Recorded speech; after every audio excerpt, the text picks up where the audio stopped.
Given that it is 6 o'clock, I think we will go ahead and call to order the City of Newberg Budget Committee meeting for May 3rd, 2023.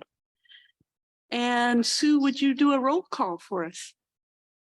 I'll tell you what I was going to do after roll call. So let's switch the order and let her have fun with that. We have some new people on the budget committee and new people on council. And so I was going to catch Derek before he put food in his mouth. Start there and just come around and just introduce your name. Yes, ma'am. My name is Derek Carmen.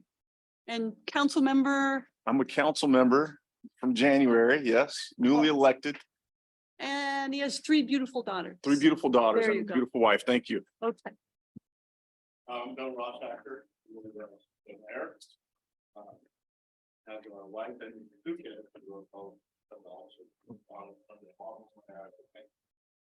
Well done. Hi, my name is Lozelle Mathai, and I'm the vice chair. And I'm a mom with 2 kids. Elise Yarnell Holloman on city council, and I'm also a mama with 1 kid and 2 bonus kids. I'm Raquel Peregrino de Brito. I was appointed last year to be a part of this committee in District 6. And I have 2 kids.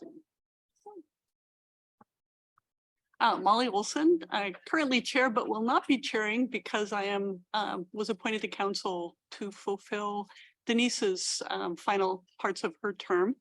So we will be getting a new chair. Some poor victim who is introducing themselves to, some lucky person will have that honor. I also have 2 boys, but they both had the good taste to get married, and I have a new granddaughter, and anyone foolish enough to ask will see lots of pictures. Newberg City Council. I have 2 kids, a daughter and a son and a stepdaughter, and 4 grandkids. Oh, you're lucky. I'm Judy Brown. I'm an educator here in town. I have 5 children, 5 grandchildren, and all share my 1-year-old Eleanor's pictures with you back and forth. So madly in love with grandkids. I'm Lily Bizot. I'm the student representative and I don't have any kids. I'm Peggy Kilberg. I'm on the city council, have been since July 1. I have 4 children. July 1, I was appointed. Yeah. I have 4 children, 2 stepchildren, and I have 14 grandchildren.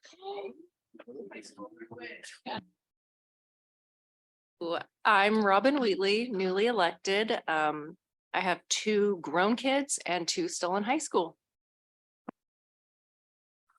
And my name's Ted Ebora, and I have 1 child, 1 daughter, and she's got a business over at Kate's Kitchen. No way. Yes, that's my daughter. Yes, yes.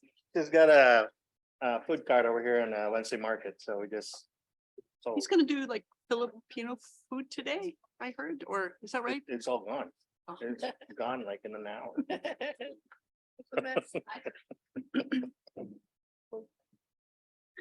And I have Steph Saints here. I came on to the budget committee last year, and I have a husband named Rusty who works at George Fox, and 3 kids. So we have 2 at the CV, Salem Valley, and 1 at Edwards, in the dual language program.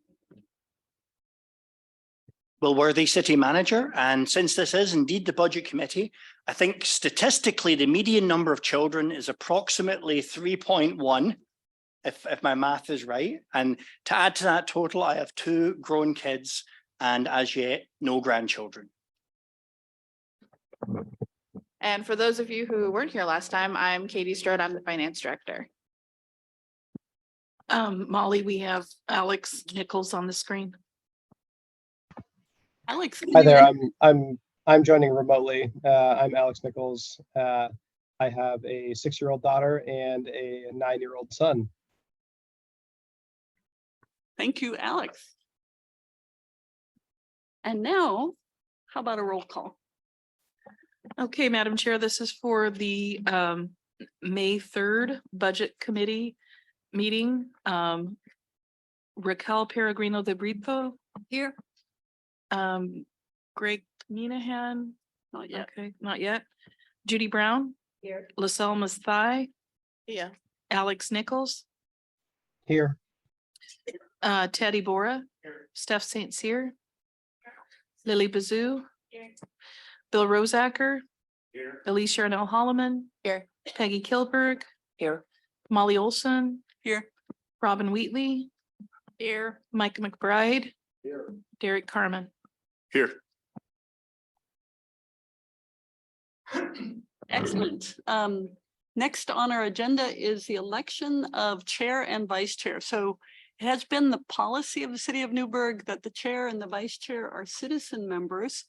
And this is partially because once this committee closes in on budget recommendations, they then hand it off to the council and the council makes final decisions.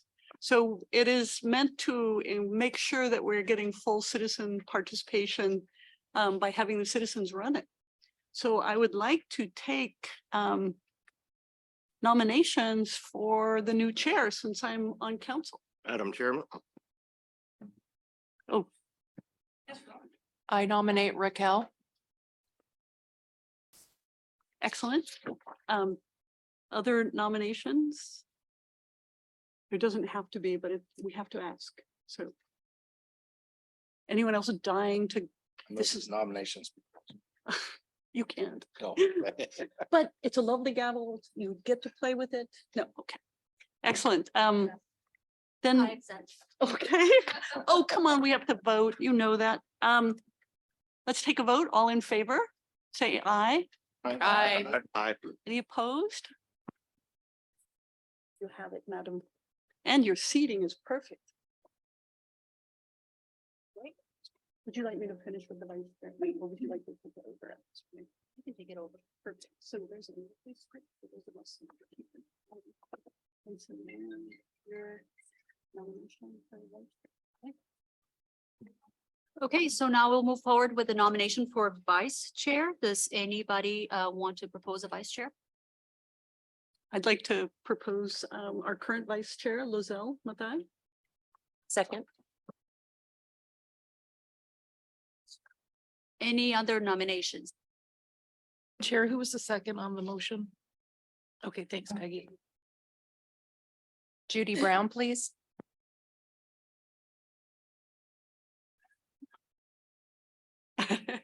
I was gonna nominate Greg now that he's here. Okay, so we need, hold that thought a minute, Steph. We need to know if we have a second for Robin. Who did you say? Sorry. Oh, Judy. Judy. Okay, so we have two and then Okay, so any discussion on oh, and the nomination for Greg, you said? Oh. I'll second Greg. Okay. ooh, it's a tight race. Okay, let's open for discussion. I will ask for the members who nominated to go ahead and speak, and then the second, first for Lizelle, and then for Judy, and then for Greg. And then we'll bring on the other ones, okay? So you want us to? Yes, Yeah. I want in the order of who nominated Lizelle, who Sure. seconded Lizelle. So Lizelle was vice chair last year. She's familiar with the process and the budget. And so it makes a great backup for the chair when they need that help. She's also accounting finance person. I can't remember exactly your title. She does that stuff with spreadsheets. I seconded the motion to nominate Lizelle, and we have never met, but I was here. I think I was at that point observing meetings and you were chairing it and you did a stellar job. And I figured your experience as vice chair last year would serve you well again this year. Robin, you nominated Judy. Yeah, I think Judy's an educator. She's involved in the community, so I know she cares a lot about the community, so I'd like to see her be involved in this process. You seconded Judy. Can you talk a little bit about? I did. I seconded Judy's for the very same reason. She's an educator. She enjoys this stuff. I don't know Lizelle, but I'm sure I would like to hear that both of them are interested before we vote. So, it'll- That's a good sign. Hey, Stephanie, can you speak a little bit about your nomination for Greg? Greg and I got acquainted this week and he brings a lot of experience with a lot of serving in a lot of different roles in the community. And I just feel like it could bring a lot of helpful, like a different side to things possibly in this case. But I also, Please. Greg asks difficult questions. He reads thoroughly. He challenges me. And yeah, I think it's good to have balance too. And I think Greg would provide balance. Thank you Okay, for those. anyone else? Yeah, I have a comment. I will not be able to attend one of the meetings because I'll be out of town. So I think that's important to say. Yeah. would you be able to come in with the Zoom? Would you be able to zoom in? Oh, no. I'll be out of cell range. Nice. Okay, but do you accept the nomination still? I mean, if we are able to provide support. Okay. So I will open the floor for any other further discussion on this. Oh, before that, Lizelle, do you accept the nomination? Okay. That helps. Whoa. Judy, do you accept? Definitely. Okay. So Lizelle, since you opted out, we have Judy and Greg as nominees. So I would like to hear more from others who have not yet spoken on any discussion, if they have it. I just misunderstood, I think. I thought you declined Greg because you won't be here and you'll be out of cell range, but did I get that wrong? I said that that's a factor that should be in everybody's mind when voting on me for chair. Yeah. So just to clarify, it'll be for vice chair, Greg, and we would, again, I want to be mindful that we can work around that if needed, okay? So if no one has further discussion, I can open for vote. Anybody else want to speak?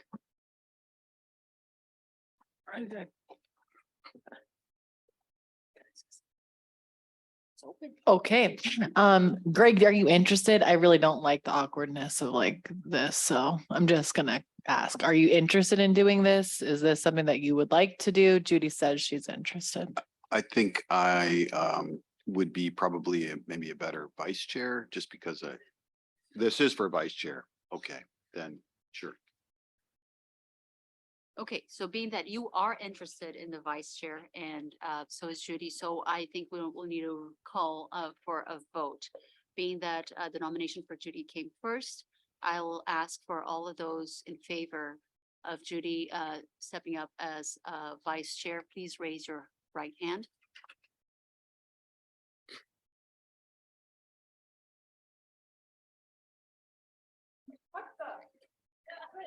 I think she'd be great.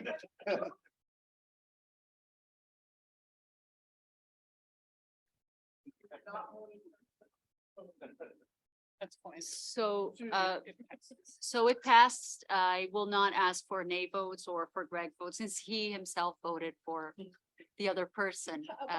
So Judy Brown, you are the vice chair. Just a reminder, please use your microphones. I realize some of you are sharing one, but it's the little button on the right and it should light up red because we do have an audience and this is recorded and then put up on the city's website after the meeting. So the complaint I do get frequently about recordings is I can't hear what they said. Thank you for the nomination.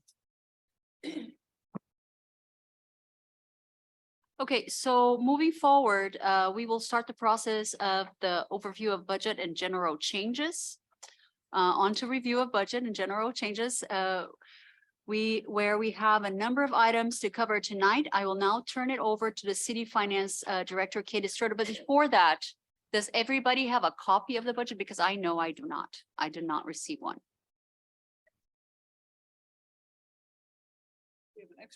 Oh, thank you. That'll be very helpful. Thank you. So I will now turn over for Katie. Thank you so much. Thank you.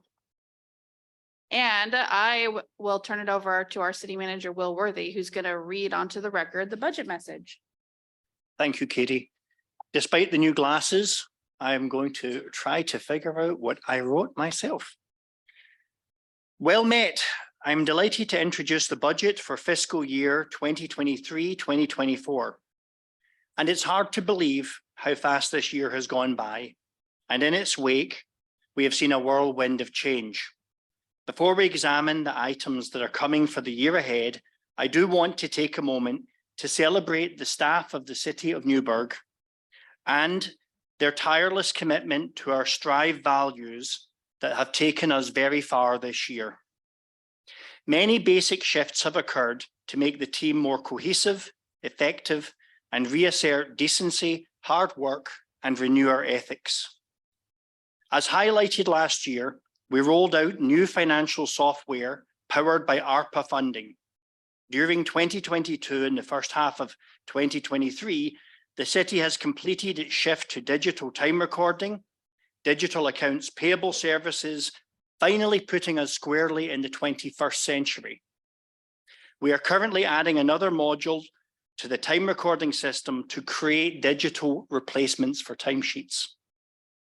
Here are some of the things that were achieved in financial year 22-23. A complete ethics overhaul, including the ethics and Strive policy. A new council calendar process. A meaningful city manager report cycle with the accumulation of relevant statistical data. A uniform hiring policy to prevent the risk of improper hiring and avoid legal risks to our funds. A complete reform of our personnel records. Operationalizing our City of Newberg graphic guidelines. An updated and legally reviewed purchasing manual. An IT hardware lifecycle plan.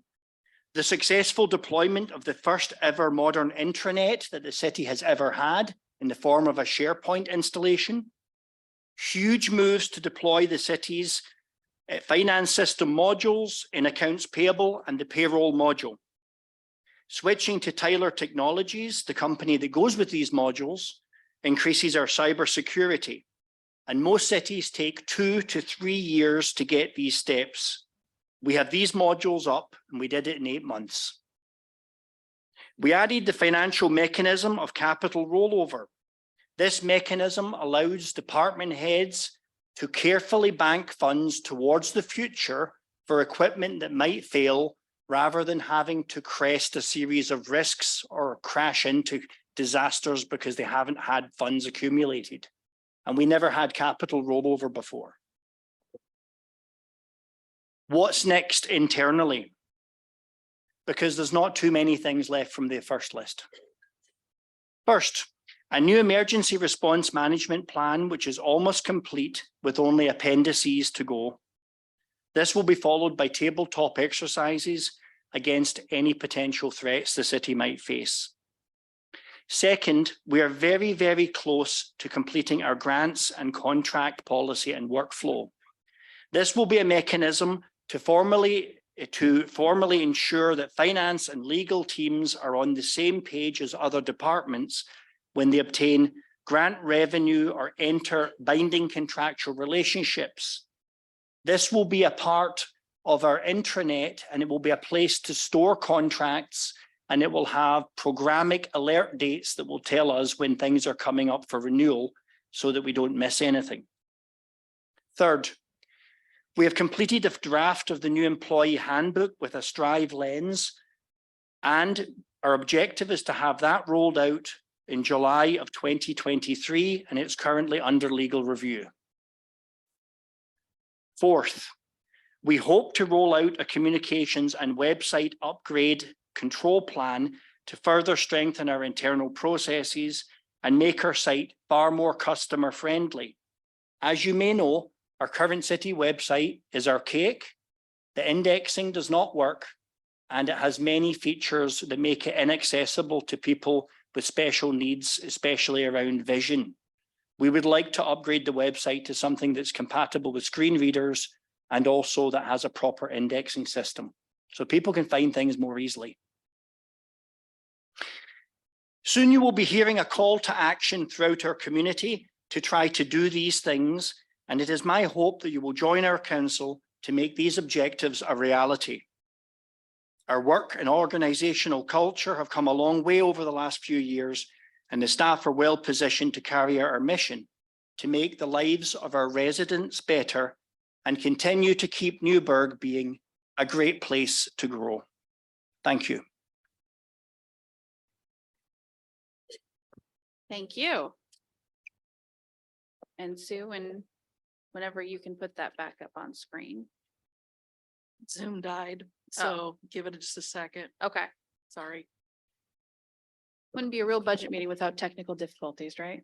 It says your internet connection is unstable, so I resecured the. Good thing Ethernet Ian's here. cable. That's an Ian Q. Hi, Ian. Oh, there we go. Yeah. I know. It's the magic touch. Can you put it on page 10, Sue? Yes. There we go. So I wanted to touch briefly on the FTE information. I know there were a few individual questions I got about, looks like we were adding stuff on the slide that I presented, but then on here, it looks like it's a reduction. So that's why I did that reconciliation page of the current year changes. So these are based on what we actually adopted. Then in that training presentation, I had some current year changes. And so then that's why it kind of looks a little bit funky on here.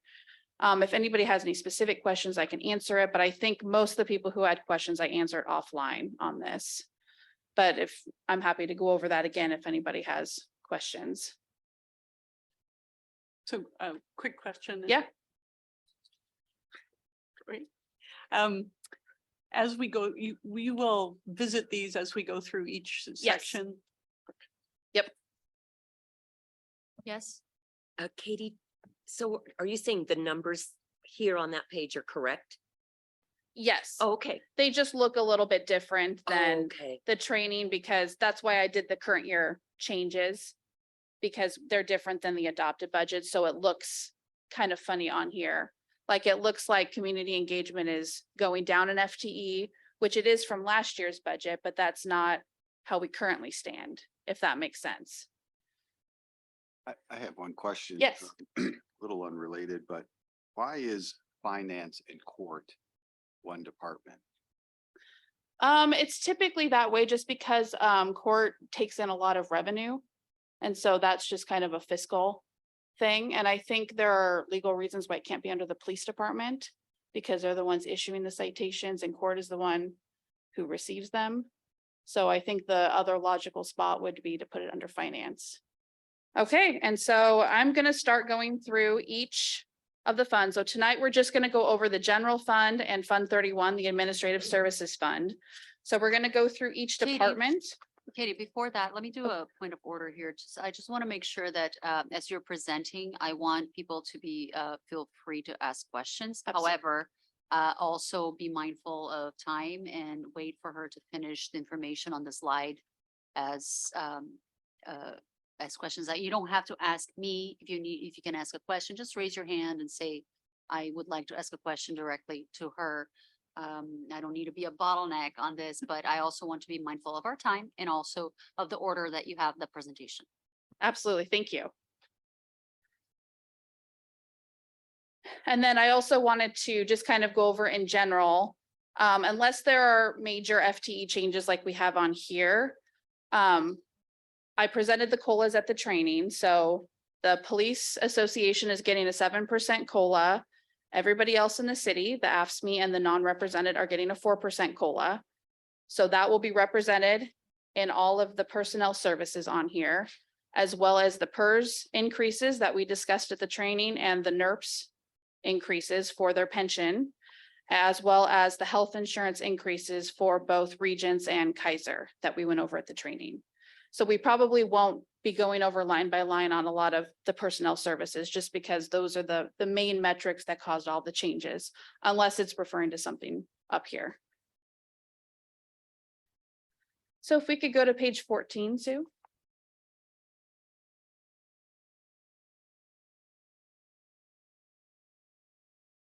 Perfect. So I wanted to go through some of the general fund revenues that we have. And I probably won't go through every single one of them on here, but I wanted to touch some of the highlights.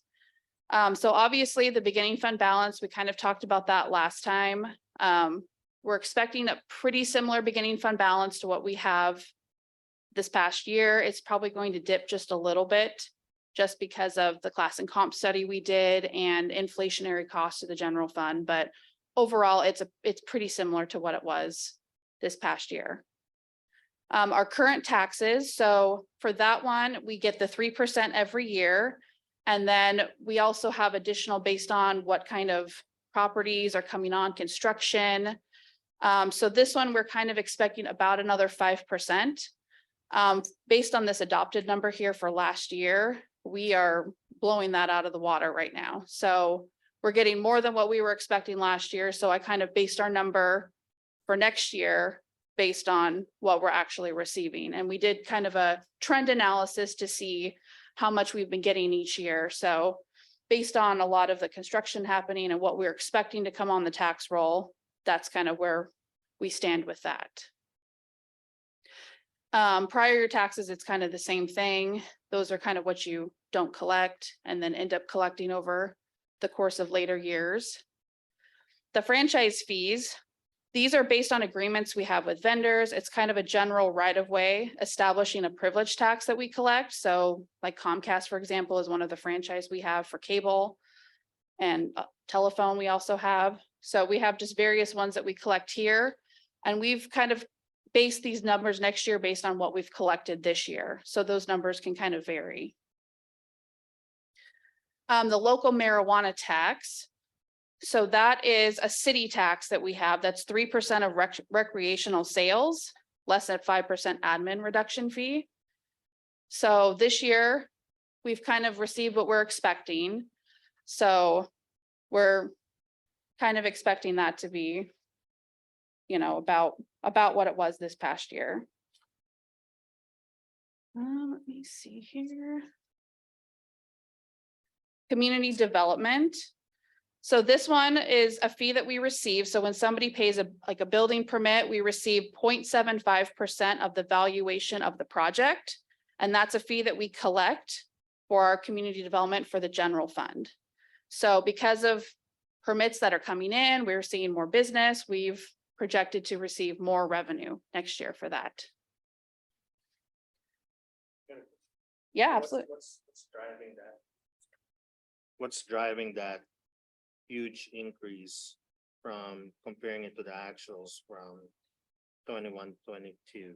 I think it's just more people wanting to build here and getting more permits. But is that right, Doug? Maybe we'll have Doug talk about that. Doug Rux, Community Development Director. So it's not really the issue about more permits. It's the value of the projects that are occurring. And so what we're seeing is a trending down on single family permits But the things that we have going on for institutional and commercial and so forth has higher permit value. And so we run through all of these scenarios, trying to figure out what we talked to all the developers, what are you gonna do? And when do you think you're gonna do it? And then we calculate an estimate of what the revenue is gonna be based on that.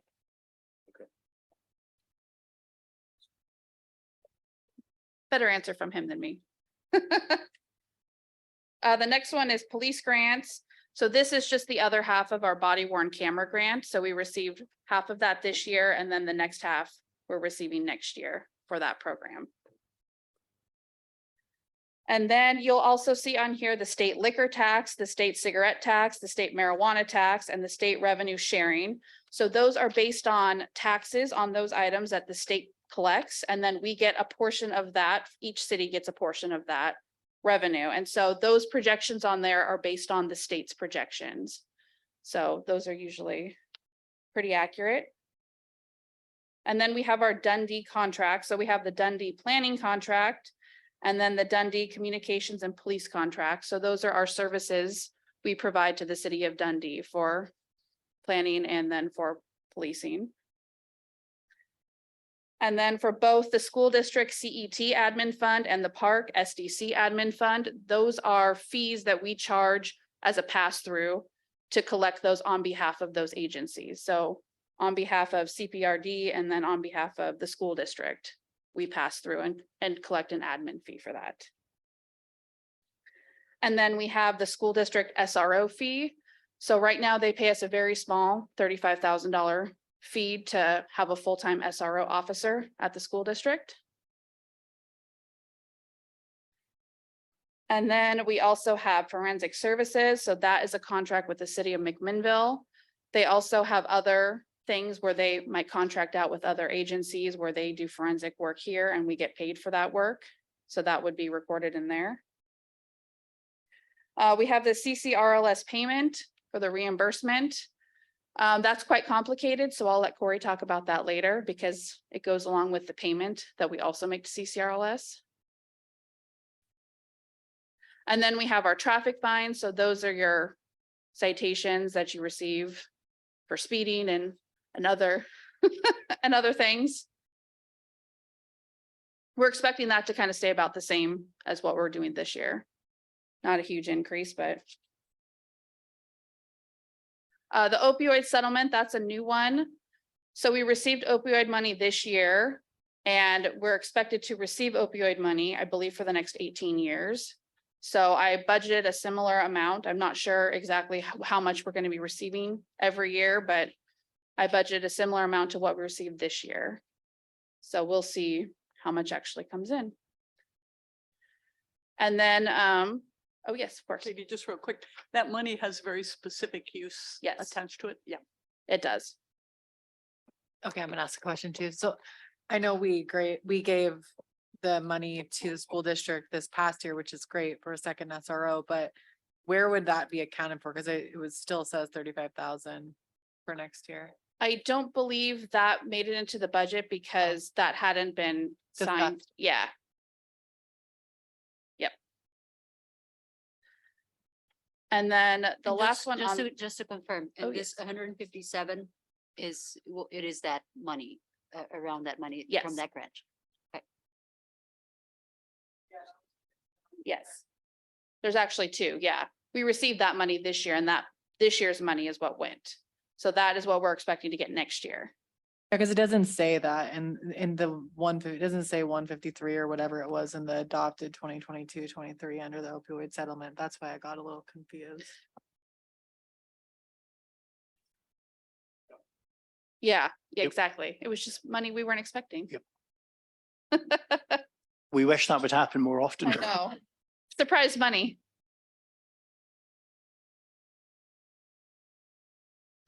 Yes, and then the last one on there is the internal revenue transfer for the franchise fees.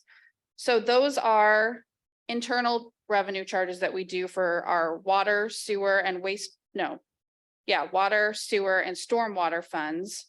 And we pay ourselves a 7% rate of the total user fees.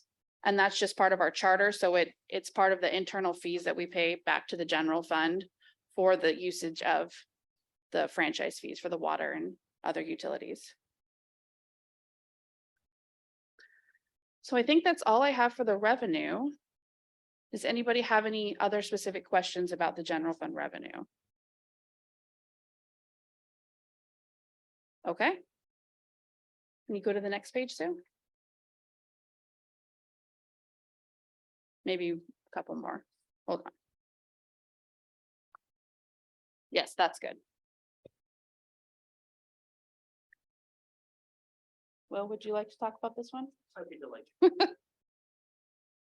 So the next section we're going to look at is the general government section.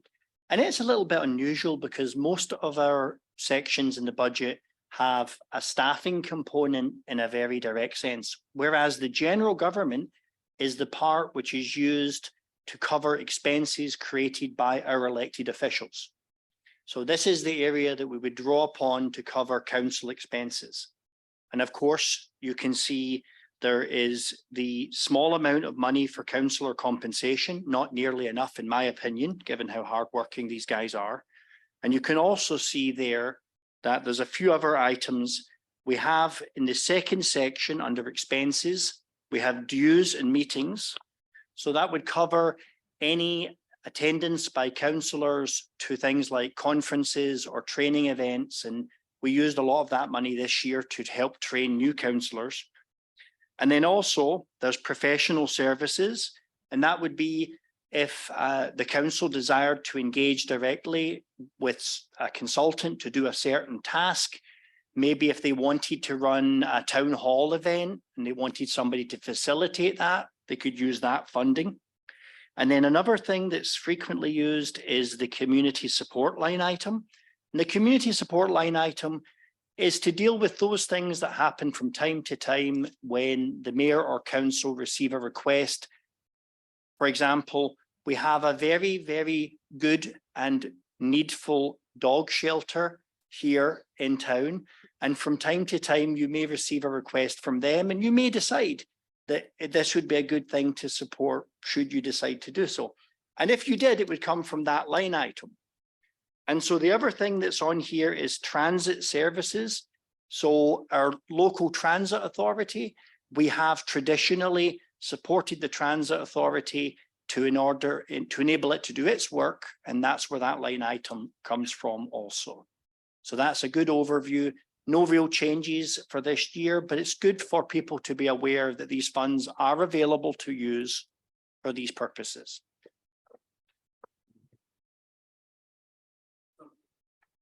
So I'm looking at actuals for 21 and 22.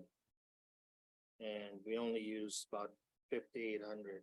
Why would you budget 19,000 for this proposed year, since we only used about $6,000 on it? So which could you cite exactly which line item that you're referring to? So I'm just looking at the overall personal services total. If you look at Oh, yeah. fiscal year 21, we spent $5,400.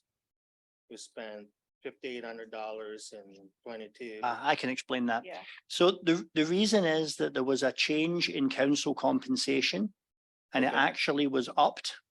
And so that's why you see a shift upwards in the calculated amounts. We went to a new system for council compensation, and this occurred during the last council, just for clarity. And that change was put into effect. And so we're budgeting more for council compensation. And that began during the last council session, not this council session. Yes, they went from a per meeting to a stipend. Oh, okay. Okay. Yeah. But it's not like, can we just be clear? Like, that's not like it's $200 a month, like for everyone's, I think, so we went from $10 a meeting total to $200 a month. So it depended on how many meetings you did as a counselor on how much you were making a month, basically. An excellent point. There is absolutely nobody making a wealthy bunch of money out of serving on these councils and committees. Everyone is doing it because they want to support the city and they believe in the city. And it's not remotely enough money, in my opinion, for the many late nights.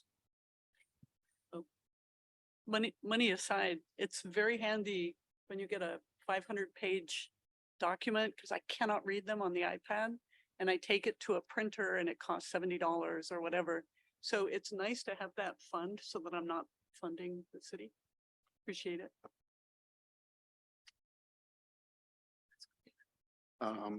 Just a question, a further question on the community support line. Did I understand correctly that that is a small fund that can be spent at the discretion of any council member?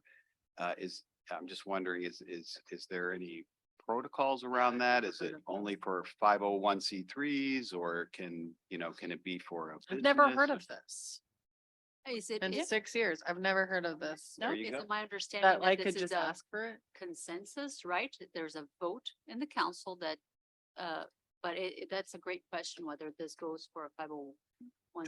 Totally. To answer your question, Greg, generally what happens is somebody will come before council and they will petition the council, or they'll talk to council about something that they're interested in doing. And therefore they would have a chance to say, hey, everybody, we would like to do this or that or the next thing. Now, sometimes I know that the way this was handled was the mayor would receive an email and say, hey, I'll check with council, make sure that no one has any problem with this, and then they would disperse the funds. So there've been sort of two ways that's been handled, but it's absolutely a council decision. Full council vote. There's a motion, a second, discussion, and then a vote before any funds are dispersed. Is that correct? Well, actually, that has not always happened that way. Sometimes it has been generally when the previous Mayor Rogers would receive a request from somebody asking about community support, Mayor Rogers would poll the council or talk to the council, and then they would decide to provide that support without calling for a formal vote. I don't believe that there's anything that specifically says there has to be a formal vote, although I personally think that would be a good thing to do. Yeah, I think in the past I think we paid the downtown The coalition. Christmas tree. Yeah, out of this one. Yeah. A recommendation, I guess, from a perspective of making sure that we are spending this money with a consensus and not, just to make sure that in future, when this fund is, when there's a request and there is a, there is this discussion, I think it's a good recommendation for the council to proceed with a vote to make sure that, I know, I'm just saying a recommendation from the budget committee. I guess from me, it would be that. And for the record, I've never gotten an email that was, we've always had a vote. I've never been a part of an email that hasn't, because I definitely agree with that. I thought you said dues, and I know about the community support line item. I thought you said dues and meetings. Did you say community support? Because the dues and meetings is the one I have a question of. Dues and meetings, is that like these meetings and? Nope. No, Okay. the dues and meetings, there are similar line items in other parts of the budget, and the dues and meetings are to pay for if you guys wanted to attend the League of Oregon Cities Conference or to attend advanced training on parliamentary procedure. That's where that would come from. I have one more question. Yeah. Okay, so last year we talked, and maybe the year prior too, about the transit services. And did they come forward again this year and ask for an increase? I know last year they did and we said no. Did they come forward this year and ask for an increase or not? I haven't seen a letter for an increase this year, so I'm not sure if they're going to ask for an increase, but And this is the only money we put forward as a city for transportation for busing. I think so. Yeah. yes, that's right. Feels really little. $18,000. And I feel like pre-COVID, there was huge movement, like cross county-wide from all cities around increasing bus stops. And so I would be interested from a counselor perspective of inviting maybe the transit to come out and do a presentation in a future work session around where they are in their plan to improve transportation bus stops in Newberg.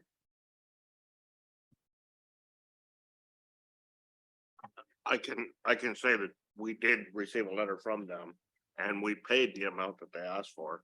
I couldn't swear that it was 18,000, but I trust that it was, so. Yeah, we paid exactly what they asked for.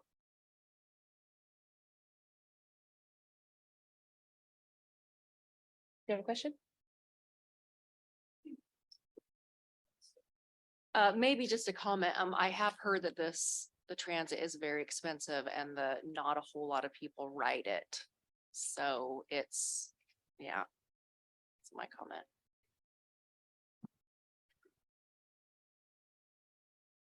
Okay. Let's move on then. Page 18, Sue. Perfect. So now we'll talk about the municipal court budget. So again, I won't talk about the personnel services because there were no changes besides the COLA and the insurance and pension increases. For the materials and services, their bank fees have gone up. And that's mostly because we're just seeing more activity with credit cards. So the bank fees are the credit card fees that we just eat. So it's usually like 4 or 5% in order to accept a credit card fee. And so those are just fees that the city eats on that, just to allow us to take credit card payments from people. So we're seeing just a lot more people using their credit cards, especially now that we're rolling out an online portal for citation payments. So a lot more people will be using their credit cards to pay online. And then other just small changes, the court-appointed attorney fees have gone down just because we're expecting less. The court costs have gone up slightly. We had one jury trial this year and possibly we might have another next year. So we're just trying to prepare for the costs associated with that. And then the court improvements have gone down. So not a lot of changes with this one. Does anybody have any questions on the court budget? Yes, I have a question, specifically on the court appointed attorney fees. Just wondering, $3,000 just seems like nothing. And how'd you come up with that number? It's just based on what we've been spending. We don't have a lot of court appointed attorney needs. Okay. So is that an example of like one person needing a court appointed attorney or? Yeah, from the jury trial that we do. So we don't usually do jury trials here. Okay. So it's mostly associated with that.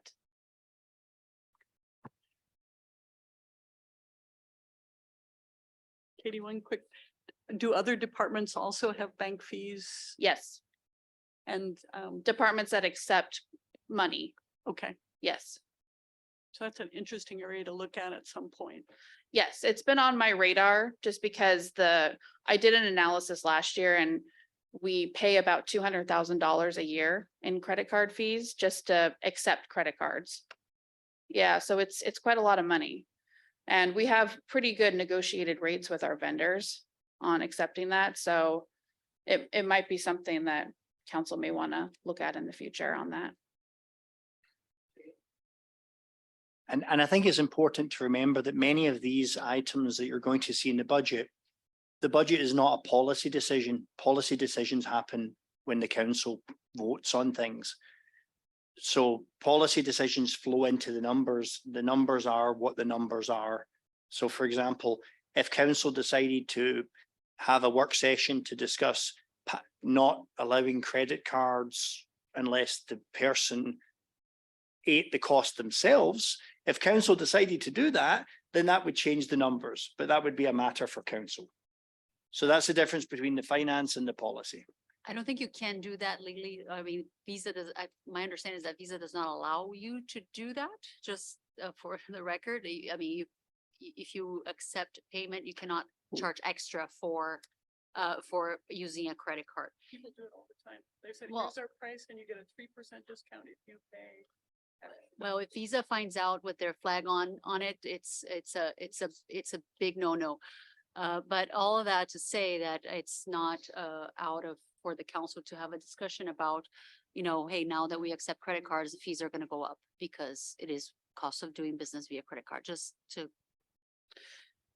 Yeah, and I think we did research this a little bit with Miller Nash, and I think there were some that we definitely couldn't, like our utilities, because that was more like a needs thing to be able to run credit cards, but I think there were still some gray areas with like building permits.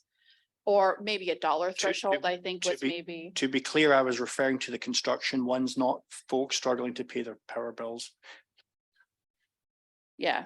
But you could be right on that, because we haven't fully done a lot of research on that issue. Yeah, absolutely. But before we move on from court, do we have any other questions? Oh, yes. Yeah, one question. So the judicial salary coming in at 35 and not seeing any increase over the years, just wondering little narrative on that. That seems like less than you'd pay the dog catcher. That's our judge. We have a part-time judge. He's only here, I Part-time. think, 16 hours a week, Okay. or actually it's probably less than that. 16 hours a month is probably what it is. And Yeah. it's just like a contracted fee. Yeah. There's no PERS or anything No, like that. he's only here on Tuesdays, and then he's on call for warrants as needed. And he's never had an increase. He has not had an increase for a long Maybe time. we should give him an increase. He But is, do he we- is the council's employee, so.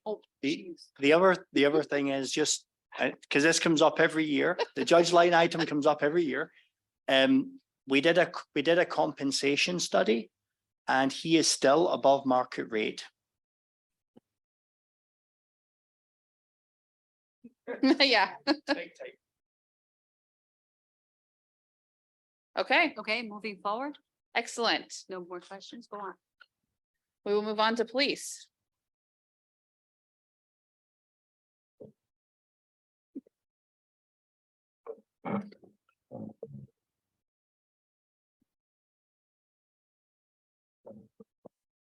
Good evening. My name is Jeff Cosmic. I'm the Chief of Police for Newberg Denny Police Department. And we'll go over some of the changes for the budget by line item. There won't be a tremendous amount. I'm assuming everybody read all the bios or the police information. So I'll direct you to, we'll start with fund. Obviously, these are general fund 01. We'll start with 2110 and then go to 533045. That is a maintenance agreement. You'll see that was at $11,200. We've zeroed that out and moved it to another account to be a little bit more in line with what we need for payables. We took that money and we put it into account 2120-533-045. So same thing, maintenance account or maintenance agreement, but it's more on the patrol side. The increase for that brings the increase and the prior amount brings that up to $20,800, you'll notice. And that is for a new program. It's called LEFTA. And basically what that does, that keeps track of all of our force response data, pursuit reviews, training, equipment assigned to officers. It's kind of a one-stop shop database for us. And that is, I believe, $6,800. So it's really not that much to add to that. And we get a huge benefit and everything is in one spot instead of having to take all those and have different spreadsheets, different databases. And it's messy compared to, and then having to compile all that. So we can, I think, compile all those with basically a touch of a button at the end of the year, which we already do anyway. And that goes to the city manager every year as part of a checks and balances. I'm sorry, can you tell me again the name of the program? It's called LEFTA. Yeah. Okay, so now for the big one. We have again 2110, and this would be 610000. Lots of zeros. You'll notice that the previous year that was 280,000. We did not include computer forensics. That was probably more my mistake. So we added that in there. We also added, I'm sorry, we did have that in there. We did not add an increase to capital replacement. So an example of that would be if somebody's monitor went out, we had to paint or fix sheetrock or had to put carpet down, for a new office, which we did, buy furniture that we don't know that we're going to need or something breaks. So that's sort of a catch-all for equipment that is around the city or around the police department. Then also, last year we went to a fleet program for our vehicles and we budgeted 130,000. I think we've spent almost all of that. And we are told the vehicles are going up as everything else is 20 to mid 25%. So we're hoping to put a little bit more money away and that way we don't have to increase it by large amounts to make sure that we maintain our fleet. And I think I mentioned last year, we had probably about 9 of our patrol cars had over 100 to 105,000 miles or even higher. Most agencies are getting rid of them. They don't see 80,000 miles and they're getting rid of them. With the fleet program, we're hoping that we will, and we're turning these cars over a little bit faster. We're hoping that we will have less downtime in the heavy maintenance, which is transmissions, engine problems, those types of things. They'll still be on warranty. So hopefully we can knock some of those costs down and recover that. That will take a little while to see if we can see what we can recover. But again, our maintenance line is only 35,000 for the entire fleet. Does anyone have any questions? Yeah. Do you want to tell them about the other things that are in that? Oh. I just decided I wanted to tell you guys some other things that are in there. Our vehicles, forensics, computer forensics, sorry, from detectives. Radios, the radios on our hips, we don't set the price, but anything that says police or used by police is usually 2 to 3 times more than police and fire is usually 2 to 3 times more than what anyone else can buy it for. Excuse me, as Yeah, you're fair. running through that list, can you give us the amounts? Oh, yes, absolutely. So vehicles I covered was 130,000. I'm gonna steal this a little bit. Yeah, sure. I keep turning that way and I lose the mic. Vehicles are 130,000. We're asking for 160 this year. Forensics is the same, 15,000, no increase.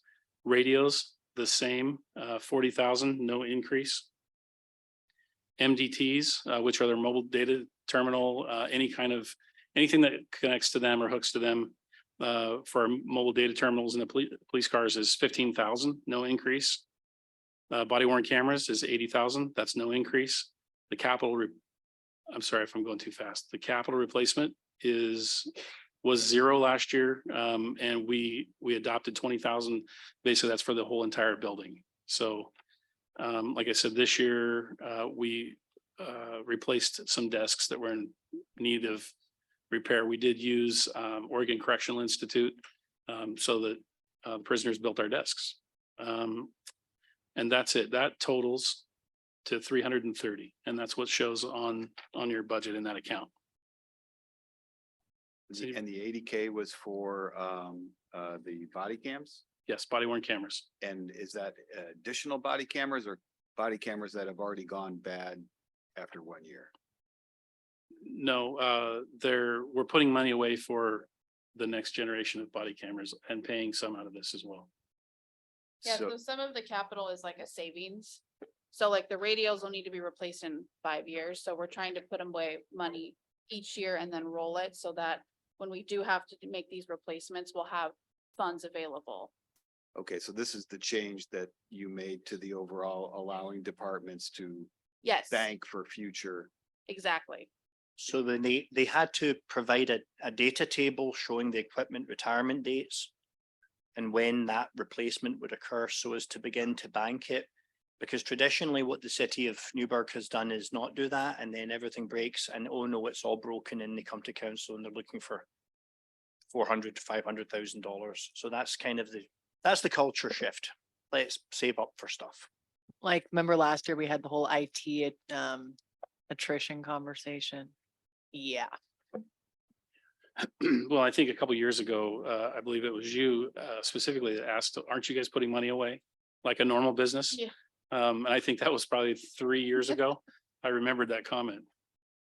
So we are, and we are, just to let you know too, we're in constant contact with Katie and finance because we want to make sure we have the money in reserves so that we don't, have to drop a $250,000 bill. We've been putting money away a little bit at a time. So that's, I think you explained it very well, but we have bought into that concept and we're really appreciative of Katie and Will letting us do that. Next year, will each department have a beginning fund balance then? Is that how that will work? Or will all the fund balances continue to roll up? No, actually, you'll see it in the contingency. They'll have contingencies assigned for that department. That'll be part of what they saved from this year that will just roll and it will start to build. So we'll have it in our reserves. Got it. So I think it might help too to answer your questions.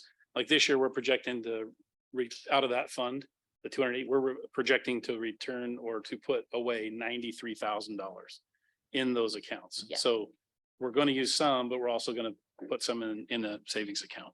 I think that's kind of what you were getting at. Of course.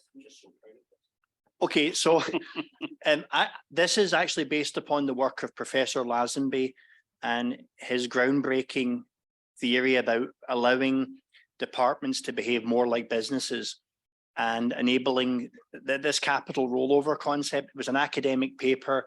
It was a book. It was a huge shift for staff to get their heads around this. We've all got there. And so now you're going to be seeing that what it does is it encourages the police chief, for example, to not use all of this money that's in this first allocation, because if he is frugal, a portion can be rolled over to contingency for a follow-on year, saving towards the things that will be needed that have very huge dollar amounts and not causing the system to be so spiky and jerky. And that's kind of the idea. Super cool.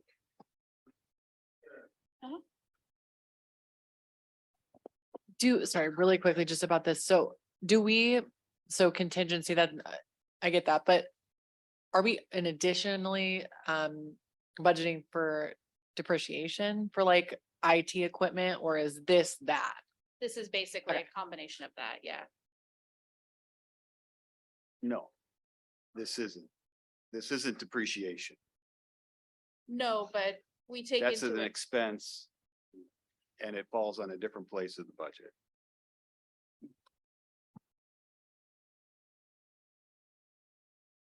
Yeah, But the replacement cost that's on the working is based upon the expected cost of the thing in its replacement year. And that's another kind of big difference. But Greg's right, it's not depreciation in the sense that a business has depreciated assets. It's more like future proofing the capital equipment by thinking about what will the cost be at the year of replacement. So I guess another question onto that would be if we are, as a city, being charged for both depreciation and we're being charged to pay for a little bank account for departments, aren't we kind of, we're getting charged, we could be getting charged twice if, like, for instance, if any of those items that that were noted in the $330,000, if any of those items were depreciated or had depreciation, like body cameras and those things, do you have depreciation tables for those things? yes, we do. You do. Yes, they're a fixed asset. Okay. I think it's just important for us to realize that if we're being charged depreciation and we are also we're also providing this rollover, which is another expense. So it's kind of a double expense. But you're not really paying depreciation.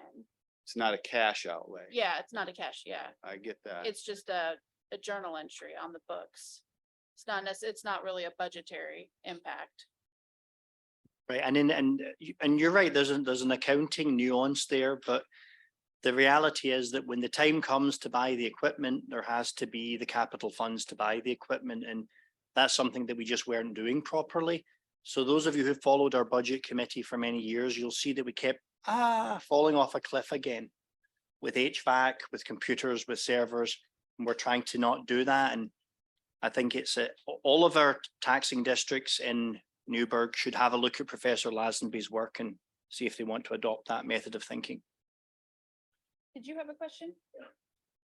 So to me, it's a contingency plan that we're doing. So if it's a contingency plan, then notice it as a contingency plan instead of the plan for the year.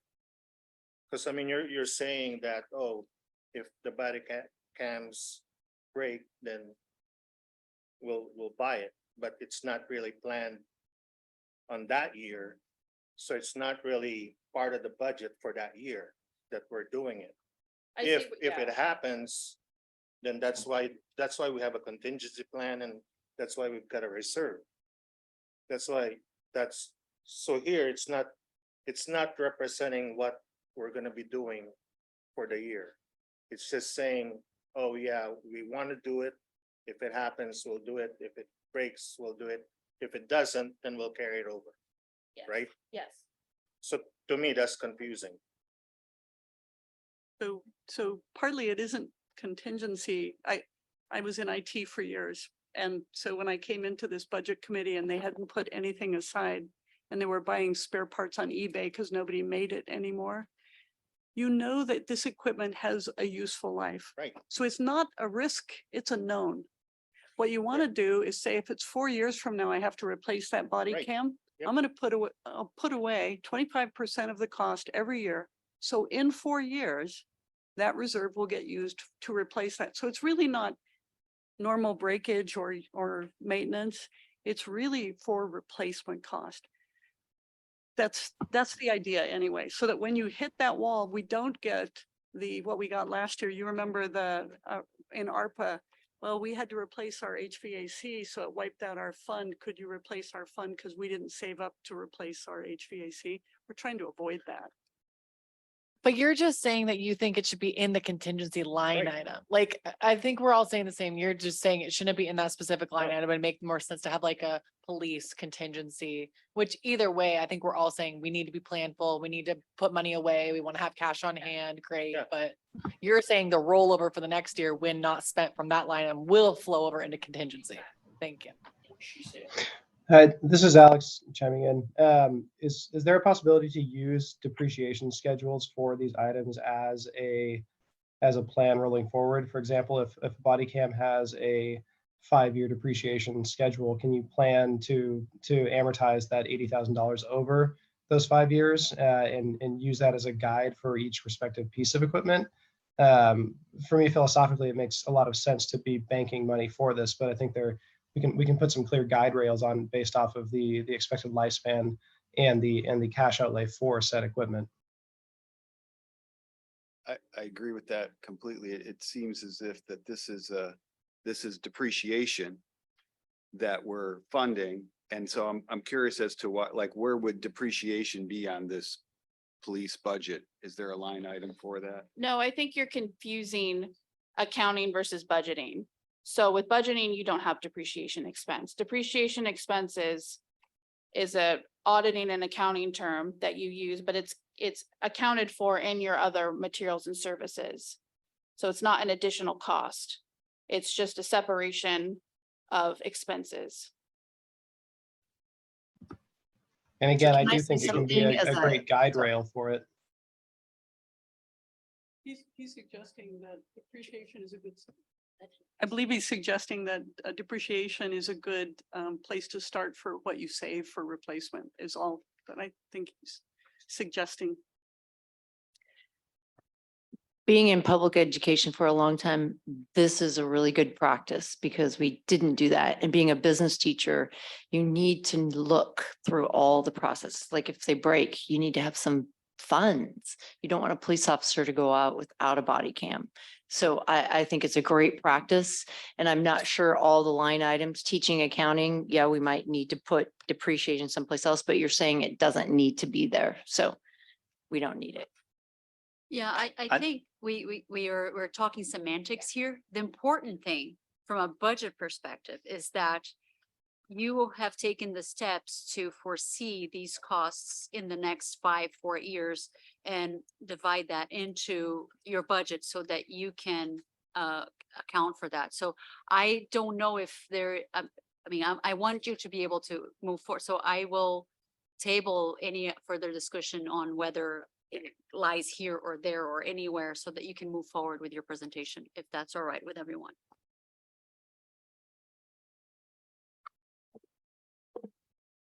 Okay, so the next line item would be 2120. So this would be in the patrol section. It's 523001 firearms. we've increased that budget for $5,000. We will be aging out some of our duty pistols. We keep them for about 7 years. And then instead of, because there's technology always changes, we only use Glock. The parts get better and better. The R&D is better and better. Instead of going and spending instead of spending about $150, well, $500 on a new Glock, we traded into a firearms dealer, a licensed dealer. And then it costs us about $125 to trade that gun in and get brand new pistol, magazines, all that stuff. So it's actually more cost effective. But so those prices, we are able to save money on that. There's also new technology. It's basically a red dot technology. For some of us who have been here for a while and don't see quite as well, it's easier to get on target. And if you need to, as well as confidence in proficiency in shooting. That also comes with a new holster. So that's going to be another expense. The price of ammunition has gone up, as well as we use probably as much or almost as much simunition rounds. So those are practice rounds. They're basically like a soap pellet.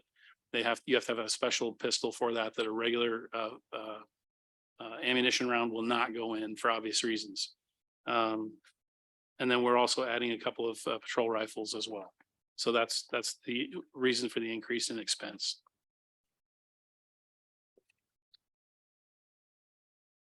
The next one is 2120 580000. That would be in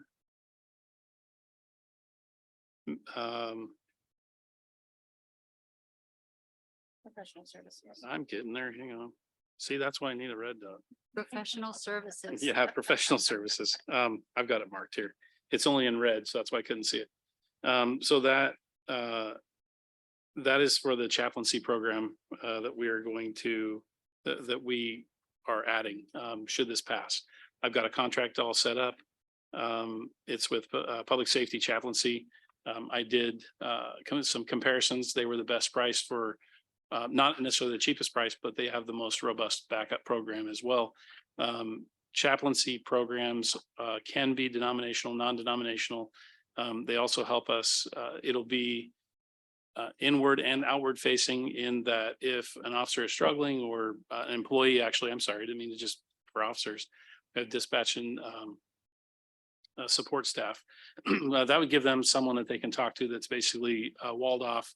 They don't have to worry about talking to their supervisor. And I encourage that as much as possible. You know, as you know, mental health is used to have a stigma. It does not have a stigma here. That's part of our culture. We want to take care of people, try to have them leave the job as normal as they can when they got here. The chaplain will provide guidance and support to individuals. We also, the outward facing is if you have a difficult death, because we go on almost every single death that happens in Newberg and Dundee. If you have a difficult one, you can take your chaplain and they can help those folks through that. And then the officer can go stay as long as they need, but then also respond to other calls and leave a chaplain there and help. So that would be the increase in that line item. That one. The professional services. Yeah, professional standards.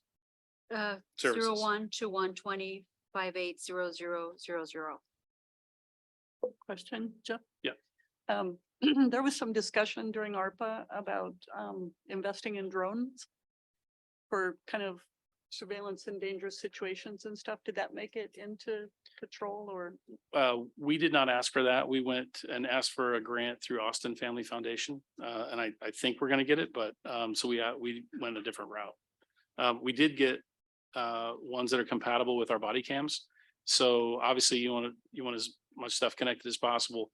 Whoever's flying the drone will be able to see where the officers are because the body cam talks to the drone. So we tried to, make everything compatible instead of different pieces and trying to put things together later.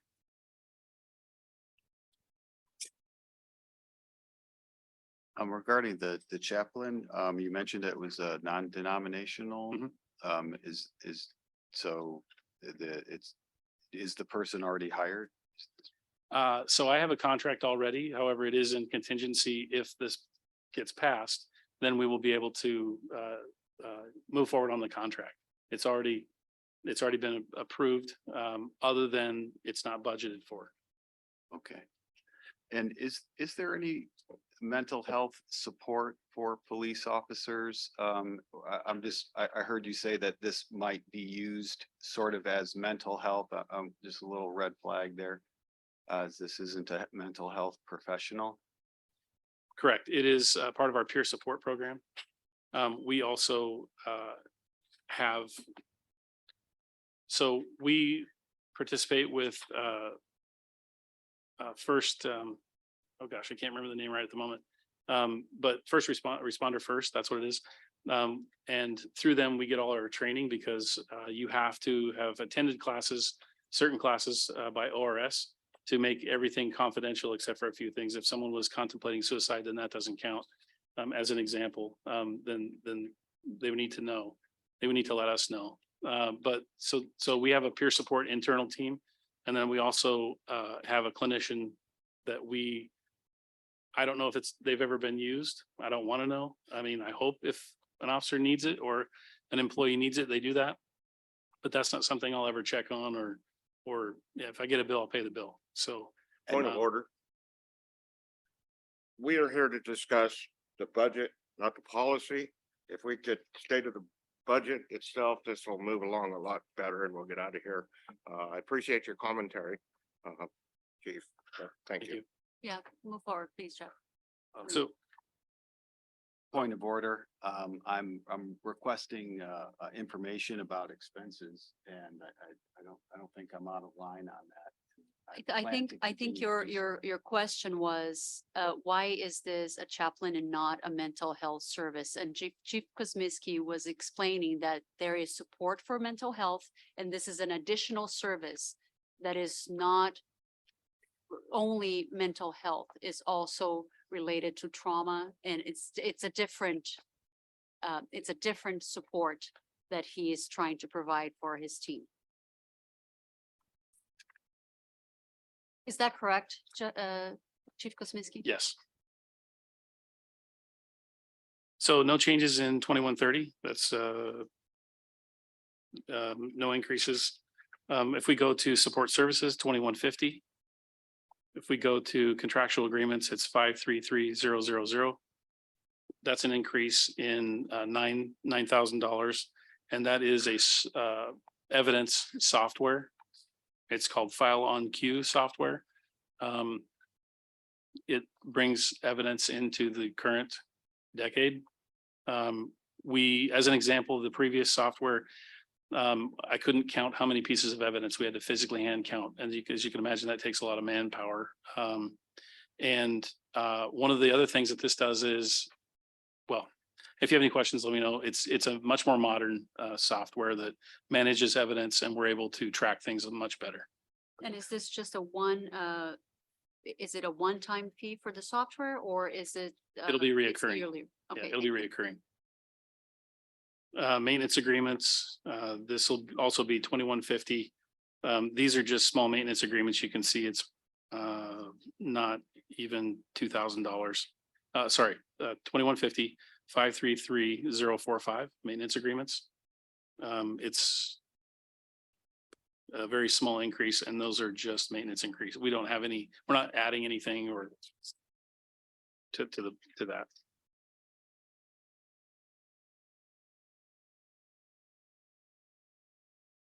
So then turn the page. If nobody has any questions, we go to 2160, which is code compliance. I know some folks, were thinking that this is a new program. This is not a new program.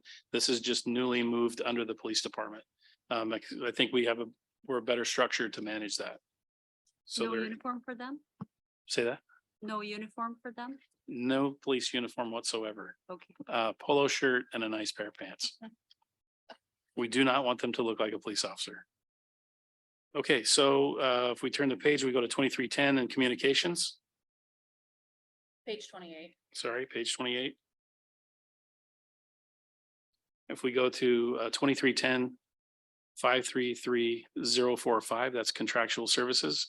That went up by $24,000. We're not adding anything. Those are just maintenance costs that are going up that we don't have any control over. I have a question here. Yes. I noticed that in the salaries end of it, there was a decrease, so there's less personnel or less FTE for this. No, I can, you can help me. if I- It went, so it's line 01-2310-420000 dispatch salaries. And the adopted for 22-23 was 354,914. And the proposed is 338,874. Now we know that there is an increase of 7% on the wages per agreement. And I want to understand why. I mean, if there's a reduction of personnel, that's fine. I'm just. Same amount of personnel, but in the previous budget, we always budget middle point, but now they're fully staffed and we have a lot of entry level dispatchers that are on like step one. So they came down. So that's basically, it just saved us money. Excellent. So Okay, well, we'll take it, right? I'll take it. I just wanted to explain, Yeah. knowing the increase. Yeah. What had happened, but thanks for explaining. Yeah. So same department, but 566,000 equipment repair and maintenance. We're asking for a $4,000 increase because we have to clean up some wiring and from the radio room, replacement cards, cameras. And we need a contract to go back there. That's not something you want to do by yourself. Because it's a lot, there's very expensive equipment, as you guys know. City of Newberg portion of the communications upgrade, I think was 3.1 or $3.2 million, one of the two. So we don't want to pull the wrong wire. So I'm sorry, let me understand here again. So ending 566,000 equipment repair and maintenance. So last year adopted was 6,000. This year is 6,000 again. So you said that there is an increase? Maybe not? Just, there was supposed to be a $4,000 increase. Whoops. Okay. Not anymore. And it's gone. Yeah, So it's really. thank you. I didn't catch that. Okay. Neither did I. So we should, this number here should be 6 and not 10. Because if we. It should be 10 and Should not be 6. 10, okay. Is it gonna throw things off for you a lot? No, Katie and I will start pulling wire. does it really have to be 10? Okay. Okay, It could be less. I mean, we had a contractor just throw an estimate, the ones that we always work with, and it was like, well, I think it's around this. So, okay. All right, thank you. and that's all I have.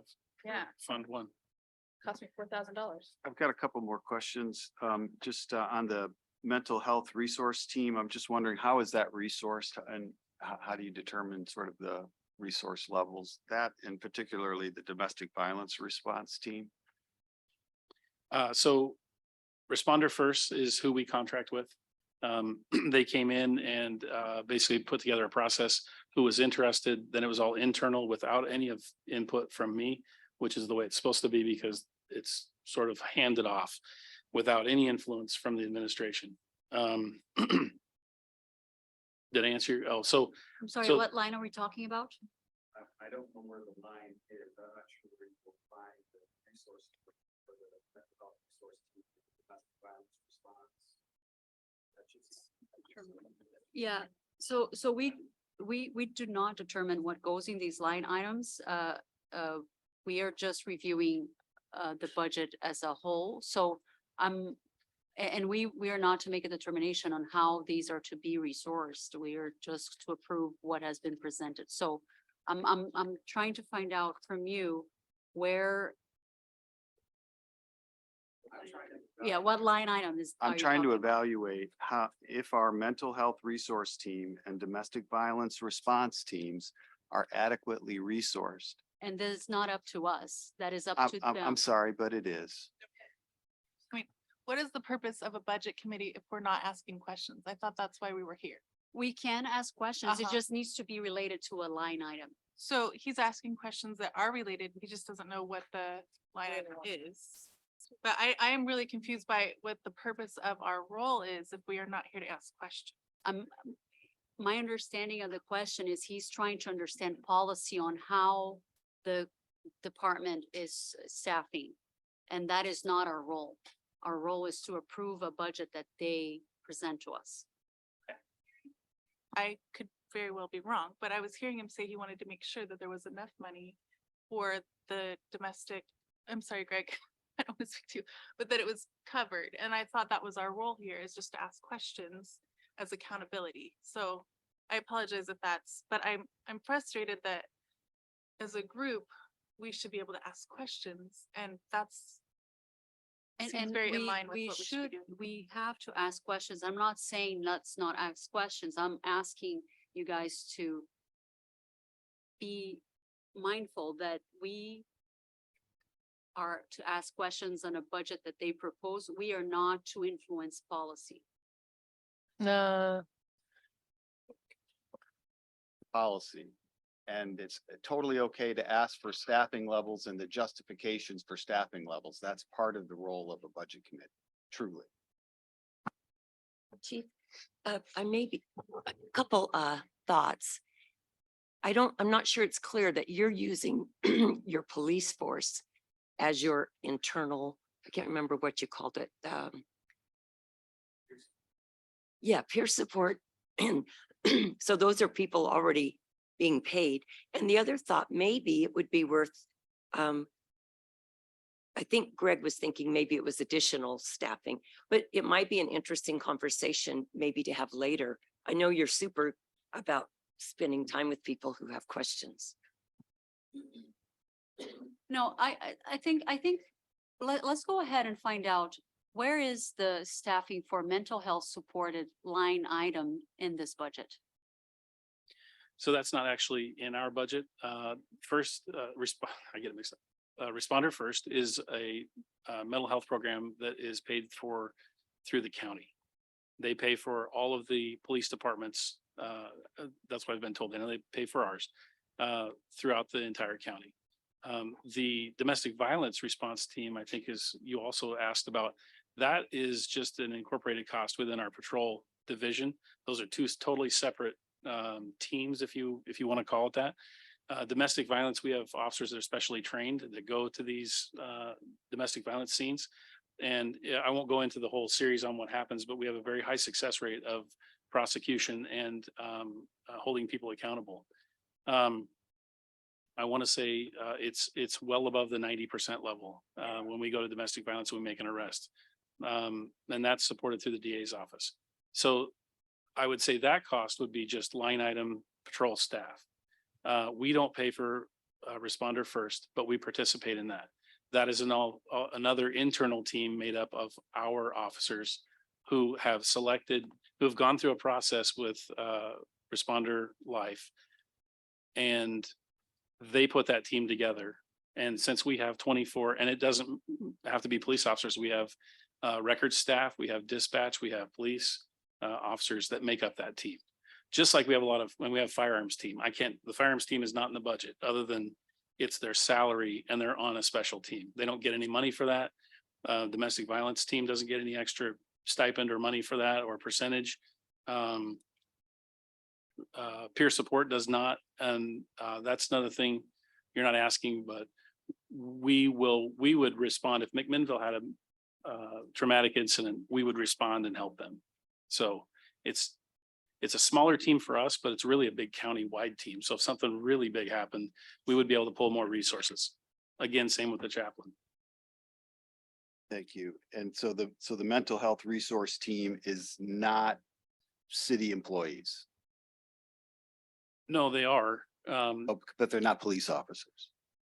They are police officers, they're dispatchers. Well, so there's a little bit of nomenclature. So mental health response team is another team that is outward facing in the public. And so that's another group of officers that have volunteered to be on that team. They've accepted additional training. And so they help with mental health that is outward facing. peer support is inward facing. Does that help? Yeah, no, that I completely understand that. And so both of the trainings then for the domestic violence and this MHRT team, that's part of a training budget then? In your budget? If they have to go to class that we have to pay for, yes. Okay. And I guess I'm just trying to be assured that you have the resources to stand up. Those are two very highly very important aspects of a police force, and I just want to make sure that you have the resources necessary to stand those things up properly. And it's not clear, that's all in the budget. Yeah, if I were to have to stand up a whole fresh new, these teams, then yeah, that would take some more money. But I have very seasoned patrol and detectives and dispatch, for different teams. So we have in the budget narrative, I think is where you're getting that. Those teams are all within the department from a lot of dedicated professionals. Okay, I think there are three things. Okay, so, and I actually do know something about mental health, and I've worked a lot with you, and I appreciate your attentiveness to mental health support in the community. First, peer support, you're defining as peer within internal support for your officers and your team. Correct. Okay, then there is certifications training to enhance job skills of current city patrol staff. Correct. And those are the people that are your mental health outwardly facing team that can be called upon for crisis response, domestic violence. They're your go-to people that are trained with additional training, mental health. Then there's the third, which I think would maybe be, and I could be wrong, but like contracted services with the county, with Yamal County crisis team, that it would be like an enhanced, if you have a scenario of a houseless individual that is outside of somewhere and they need additional support, you may call them in because they have even more additional specialized training. So there's like 3 levels. And I think what I agree that policy, we can get off track by questioning, community policing or whatever. But I think what is in line is to say, with the trend and what you're seeing, with your number of calls that you're responding to, that may be chemical dependency, mental health, do you feel like you have adequate staffing within those 3 buckets of mental health supports? Probably the latter 2. Police, whether you're going to have additional officers that have enhanced training internally or additional contracted outward facing services, which I think is what you're referring to. With the trend you're seeing, do you have adequate staffing with those 2 buckets? And then if the answer is no, then you also need to increase peer support, right? Mostly, yes. Okay. I feel like we have an adequate staffing. We have all but I think 3 police officers are CIT trained. Yeah. So really, instead of having, it used to be a very small team that had specialized training in mental health. We have made a decision and a choice to continue and grow that. So really what started out as our mental health team of maybe 4 or 5, now is a mental health team of about 25. So it's almost like, here's your badge, you're on the mental health team. I mean, right. They all receive that training. We've decided and made a choice to go that direction. So any one of those, I'm trying to think of any one of those 3. Definitely 2 would just come out of our training budget, and that would be out of patrol budget, or if detectives have their own training budget. So, and those numbers are a little fluid. I mean, if we have $15,000 in our training budget, we spend 16. I spend 16 and I make it up somewhere else. Okay, so I'm going to wrap this conversation. I think I'm looking at the time now. It is 7:35. Do we want to take a break before we move on to the next one? Is that okay? Are we on track? Okay. So how about a 10-minute break? Would that be okay? Or too much? We can do 5 only. We'll do a 7-minute break. We are back at 40.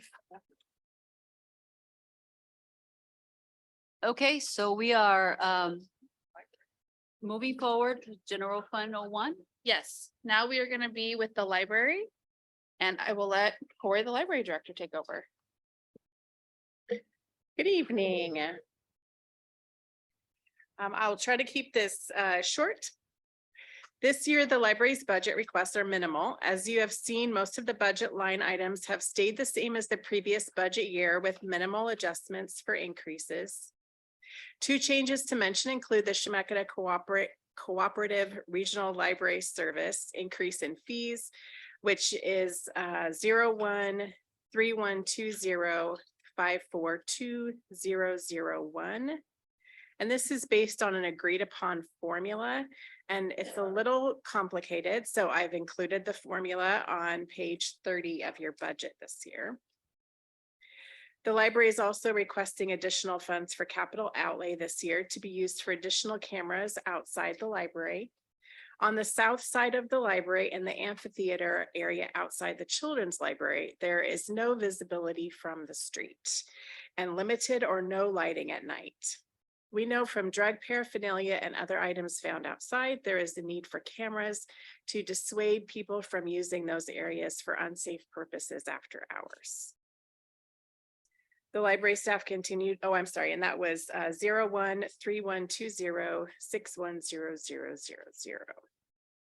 Library staff continue to work hard to serve the people of Newberg, from our babies to our elders.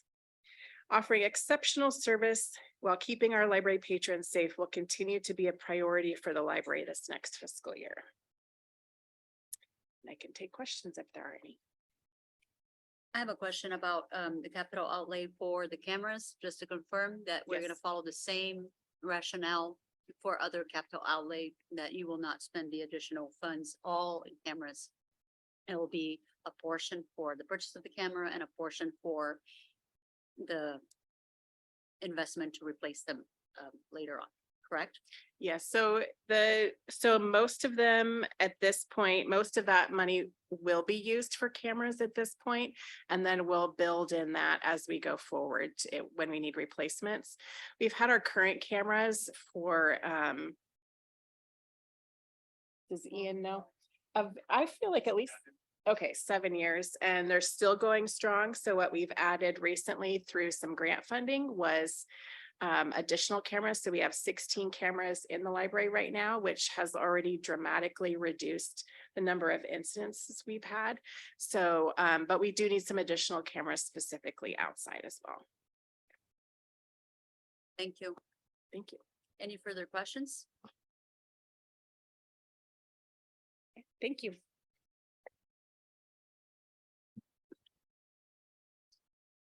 Okay, now we'll move on to planning.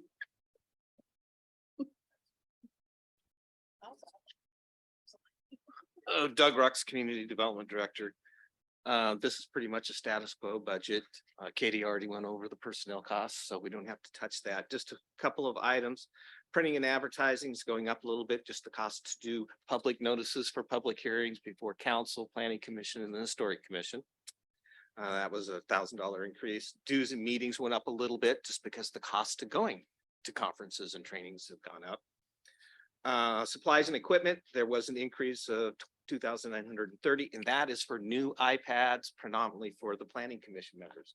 So they are operating under old iPads that were originally from the city council that have been passed down 5 years ago to the planning commission, and talked with Ian, and they're not going to get supported much longer. So we need to replace all of that.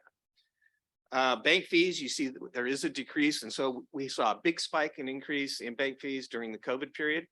Once we started to open up, we've got people now are still now coming back in and paying by check and not all by card. So tracking the trends this year. So we're seeing kind of go back to where we used to be before COVID.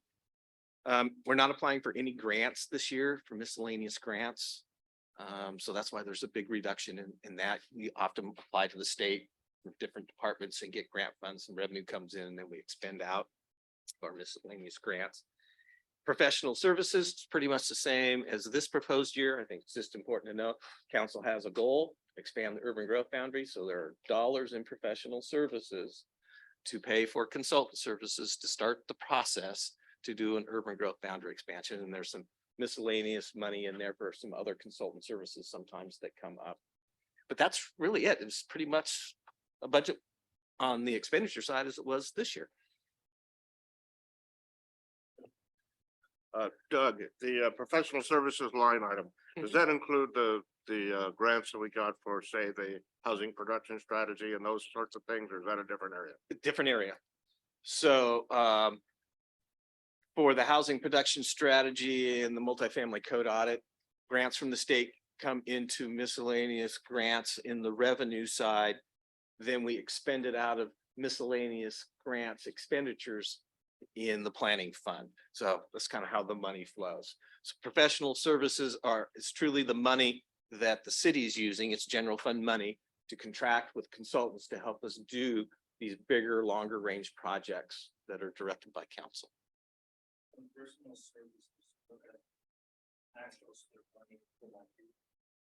Oh, sorry.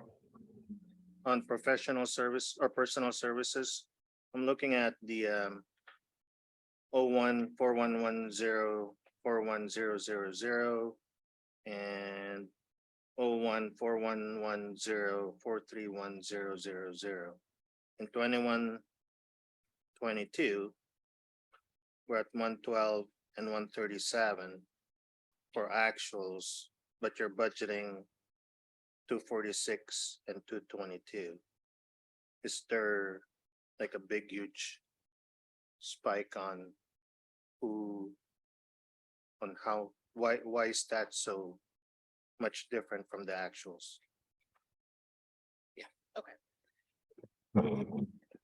For the first one, the administrative salaries, that includes our planning manager. In there, that's why there's in the actual, he wasn't here or budgeted in there. So that's the difference on the admin salaries, the 43,100, the salaries and wages. The actuals are what we actually spent. So because they were understaffed and they didn't have several positions filled, it came in significantly less than what we had budgeted. Okay. We have had turnover. We were talking with the mayor and Councilor Kilberg yesterday on a variety of topics, is that we are currently down 3 staff. We are out recruiting actively, working with the HR department on all of that. And so that has affected us for the last couple of years as we've had staff transition and changes. But as Katie had said, it's driven by step increases, COLA increases, retirement, and health benefits is why you're seeing the increase from the adopted budget this year to the proposed budget for next year.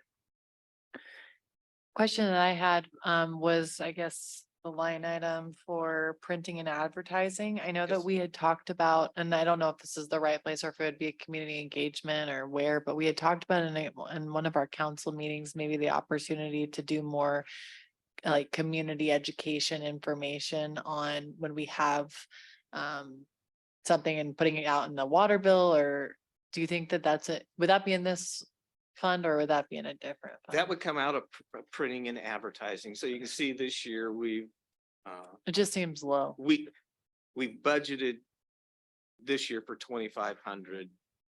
You can see the prior years, we were 2,000, 3,000. And so it kind of ebbs and flows, but we don't, at the time we put together this budget, so we're back in February, we didn't have a lot of clarity from Sure. council about what to do. So I looked at the trends of what we're expending this year and said, okay, I think we're probably about 3,500. Just something for us to think about as we're doing our community engagement work. And the general office, which is in Fund 31, which we'll get to, that has also our postage. So that also covers if we do mailers or postcards. Did we have any other questions? If no more questions, then let's go to Fund 31. Actually, we have one more tiny section on the general fund. Just to quickly cover. It's on page 34. So we have the budgeted transfers out that go to the debt service fund, and that is related to our public safety communications upgrade. So the general fund pays for that because it was related to dispatch. but we have to pay it legally out of the debt service fund. And then you can also see on here our contingencies. So some of these are assigned for departments. Some of these are related to the capital rollover from this year to next year, what we're projecting to roll over. And then some of the smaller ones on here, like the library, some of those were related to the Fund 32 closure that we had last year. And then, of course, the sinking fund is the new one. We put a small dollar amount, 25,000, just to establish it, but that's where we're going to store our future savings for paying off our debt earlier. So before we move on, do we have any other questions about the general fund? All right, let's move on to Fund 31. If you could go to page 42, Sue. Okay, so these are the revenues for Fund 31. So Fund 31 is an internal service fund. So that means that the other funds all pay into this fund as a cost reimbursement basis. So because Fund 31 has our admin support, our internal charges where we don't actually have customer service really related, it's all internal staffing, so that the other funds have to pay into this. Yeah, it's our internal overhead. That's a better way to say it. So you'll see on here, there's all of these internal charges related to human resources, utility billing, finance, computer services, legal, insurance. All of that is divvied out on this massive worksheet we have. So the departments that pay into Fund 31 are council, court, police, communications, library, planning, the street fund, the wastewater fund, the water fund, stormwater, and the building fund. And it pays for the city manager, department, admin, city recorder, human resources, finance, utility billing, IT, the telephones and postage under the general office, the legal, the fleet, facilities, and our insurance for the whole city. Yes. If it's not too long of an answer, because I'm more, how do you decide on allocations? So it is a whole huge matrix, which I can send you a little bit later. But a lot of it is based on like FTE in each department and in each department on each side. And there's different cost ways that we analyze how much time each person spends on each department and how much time like IT spends helping police or helping finance or helping who else. And so we have a huge matrix, but I'm happy to share that matrix with you. And then we also have on there intergovernmental garage charges. We have a deal where we do fleet work for CPRD and the school district. And so we receive a little bit of additional revenue for those charges that we do for that. And then we also have the lien search fees. And so those are where we charge title companies for lien searches that we do for them. Does anybody have any questions on the revenues for this? I know it's a little bit unique. Do you know about how much our admin cost is percentage wise? I don't off the top of my head, but I could find out.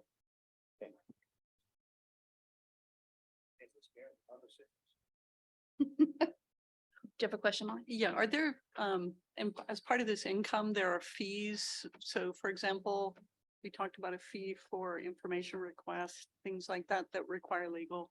Is that in here somewhere? I think that's all part of the matrix. Okay. Yeah, that we determine. And you'll see in each department's budget who pays into it, there is that internal charge that's in there, and that's what pays into Fund 31 that comes out of their budget. Okay, let's move on to page 43, the city manager's office and the city manager's department. Thank you, Katie. Yes. And so this is the department where I sit lonely as a cloud. And it covers the things that Wordsworth. It covers the things that the city manager has to do. And there actually are two major changes listed in this page for this year.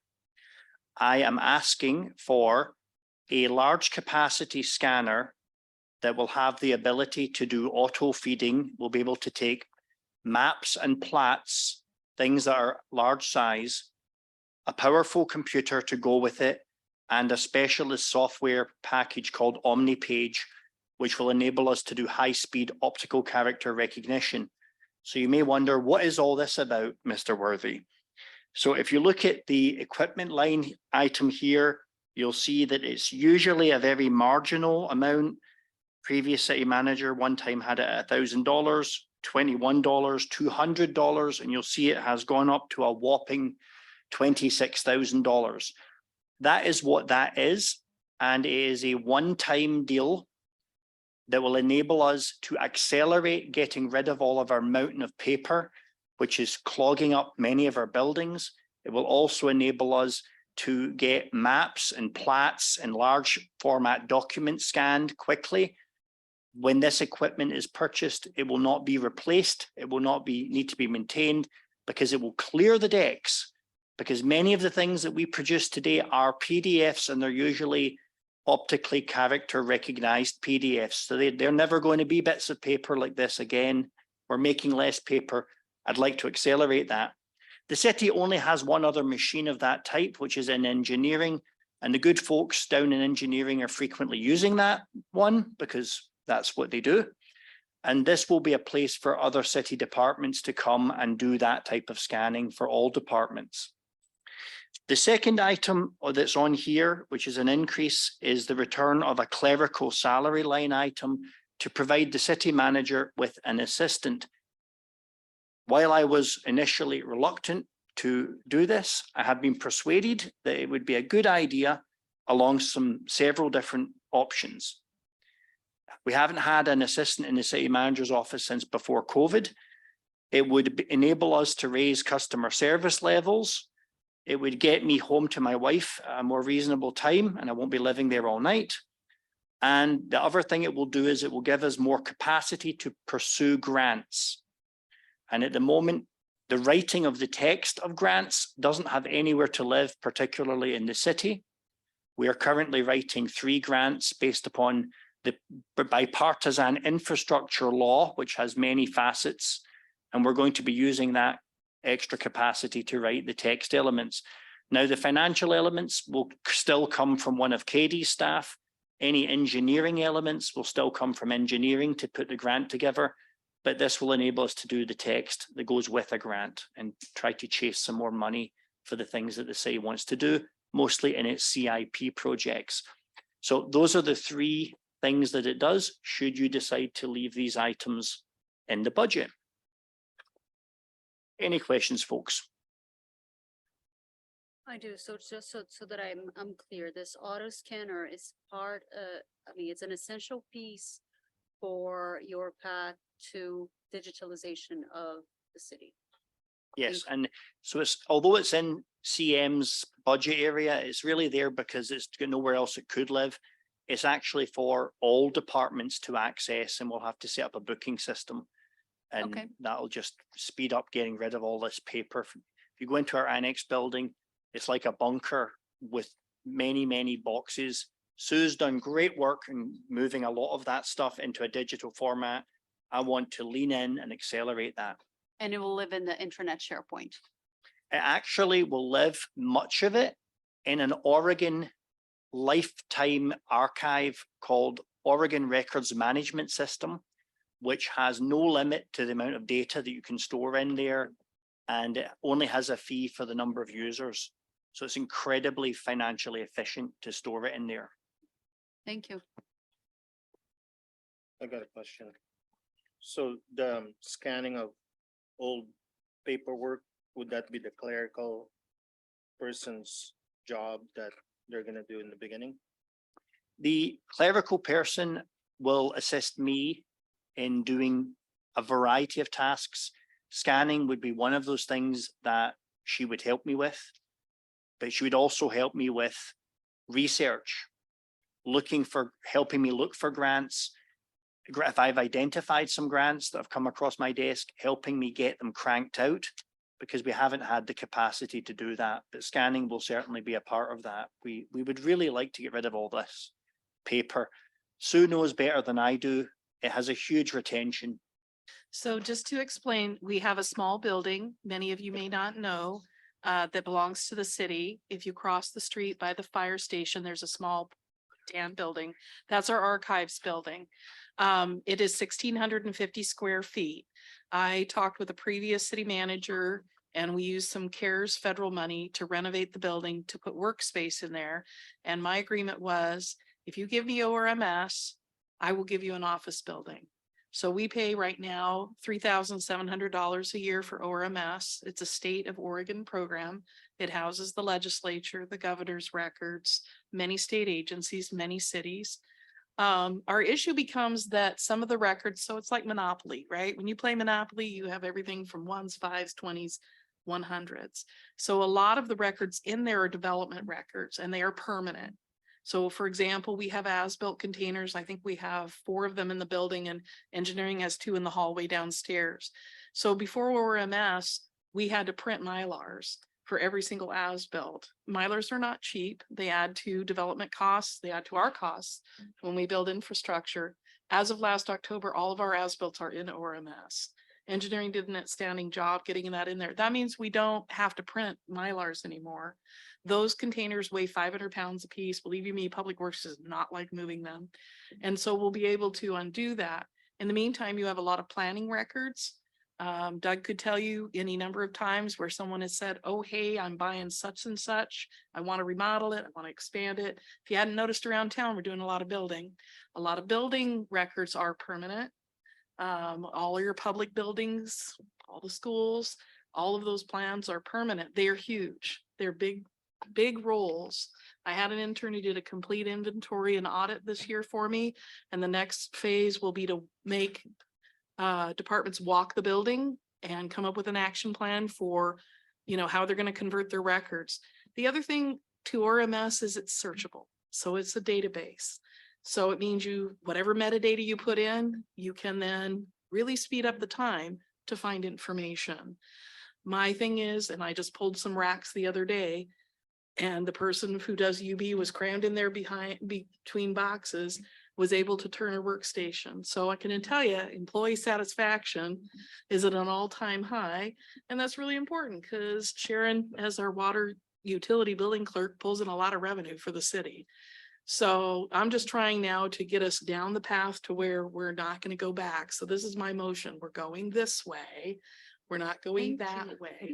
Will and I met, and it's much cheaper for us to buy this piece of equipment and have departments do it. The library also has 100 years worth of the Newberg graphic. They would like to digitize and make available to the public. Coming Labor Day, now I've stuck myself on the mic with a date. We are field testing web drawers. So the other thing is you can then have a public facing portal where the public can look information up themselves. So I appreciate the information. Thank you so much for that. You're work. welcome. I'll let her keep on keeping on here. So I got another one.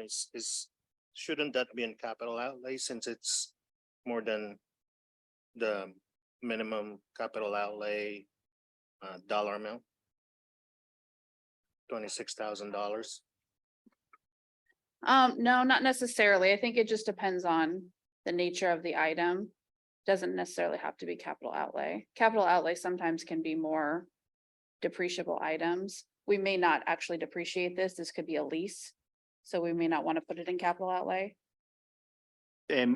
Part of my thinking in putting it in that line item is I'm kind of committing to the city that when the job is done, I'm not going to be buying this again. Like when it reaches its end of life, I'm not capitalizing it in any real or theoretical sense. This is a tool to get us across the finish line. Okay. There are no other questions. Let's move on to human resources on page 44. So under the materials and services, you'll see the biggest jump on there is the recruitment expense. And that is because we are budgeting to potentially have to use a recruitment firm to hire our HR manager. So in this past year, we've had 3 unsuccessful recruitments to hire an HR manager. And on our last round of recruitments, we significantly lowered the requirements. We were kind of looking for an HR generalist so that they could train with our project specialist who has She was a previous HR director who's retired now, who works part-time as a project specialist for us. So we were hoping to find somebody who was kind of middle road, looking to train up and could train with Allison for several years before she finally retires. But during that recruitment, we got 11 candidates and 4 of them happened to be current HR directors. So as part of the practice, obviously those people pass on to the next phase. And during that phase, one of them happened to get a job, so that left us with 3. Then 2 of them dropped out once they found out it was a working manager position, because Newberg is a small city. All of the directors and managers here have to actually do a lot of real work. So to put it lightly. So once they found out there was a lot of actual work involved, they dropped out of it. And then we had 1 candidate left, and out of a multi-department panel, they did not pass with a 70% scoring. So it was still, it's just been like we've tried to revamp the attempts, and we're just not really sure which direction to go next with HR. We still have another couple options we are entertaining, but we wanted to put this in the budget because it just may be a thing that we have to do, is to use a recruitment firm. So Have you, I'm looking at the admin salary line here. Is that market compatible for the position? Is And- that yeah, and that's part of our problem too. So this last round, when we did it, we said we were looking for a generalist, so they were going to start at step 1. And we were really hopeful because we had 11 candidates, but then after the directors who had applied slowly phased out once they realized they had work they had to do, or they weren't actually interested in the position. So that position may have to be relooked at salary wise also. So yes, that's a very valid point. and that wiggle room will come from line ending at, 520003, so less costs in recruitment, more cost wiggle from that line. Would that be the?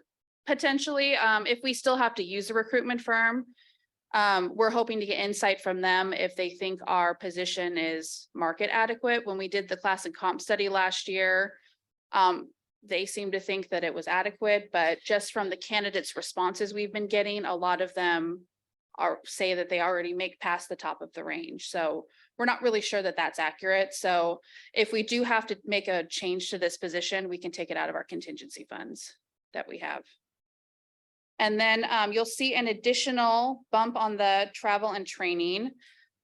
We have budgeted for a new all-staff harassment training, and there's also going to be a separate one for supervisors as well.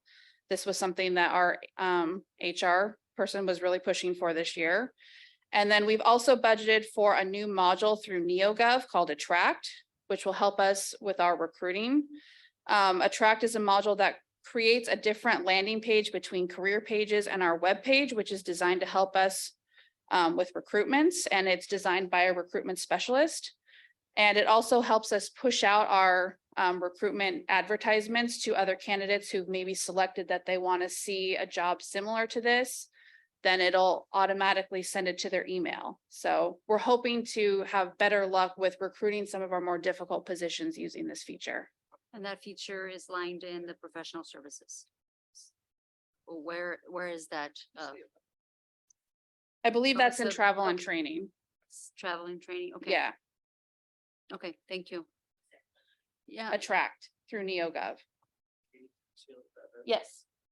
So one other thing about this tool, and it's part of the NeoGov set of tools, it also tracks people who have ran in other cities and they've come second or third, but they were close candidates, and it'll be able to give us analytics on who's out there that we don't know is out there, and it doesn't matter whether it's this state or another state. And that will help us spread our wings a little bit further in this ruthless and cutthroat market that we're facing for planners, for HR managers, for finance officers. It's just a really, really ruthless place out there right now for hiring. Yep. And then you'll see the professional services went down. That's back in line. That pays for our NeoGov subscription. In the past, year, we had the class and comp study, so that's why that line item was a lot more than previously. Does anybody have any questions on the HR budget? I just wanted to congratulate you on not having legal expenses. Good job. Yeah. Okay. We will move on to page 45, the city recorder budget. And since Sue is running the meeting, I will go over this budget, but she's here to throw some input in as needed.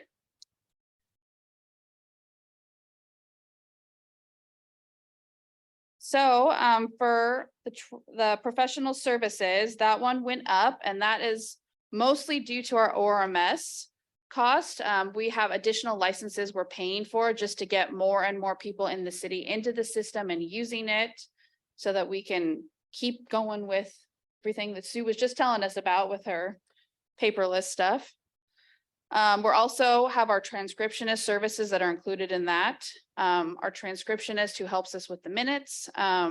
We are going to be looking for a new one because our transcriptionist isn't working with us anymore. I know, poor Susan. So that will be an additional cost as well this year. And we also have our code publishing that goes into that line item. And then the travel and training line also increased just slightly, which was due to additional training material that the city recorder wants to do with the addition of, her staff in there.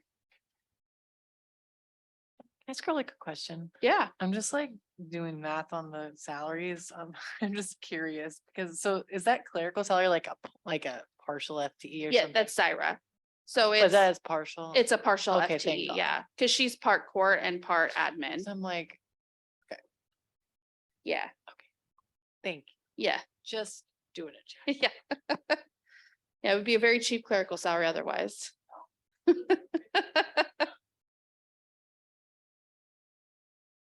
Okay. Elections. Oh, that one is new also. I forgot. Yes, we never typically budget for elections, but then they always seem to creep in. So we are budgeting some election. Yeah, I know. They got us this year. So we thought, let's just be safe than sorry, right?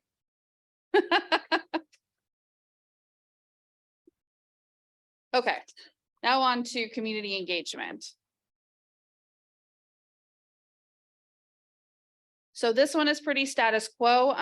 One of the FTE changes that we had mentioned during the training was increasing 0.25, I should say, for our graphic designer who is in here as the clerical salaries. So this makes her benefit eligible, being 30 hours a week, so that you'll see the increase there for the health insurance as well.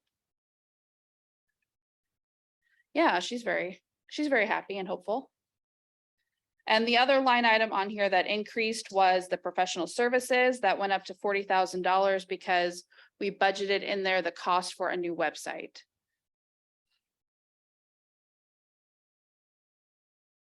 I think that's it for this one. Anybody have any questions? Okay. We will move on to finance.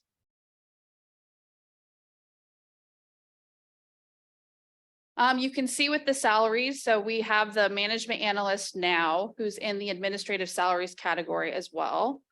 And then with the clerical salaries, that was a current year add where we've added the senior payroll specialist where we split a position in two.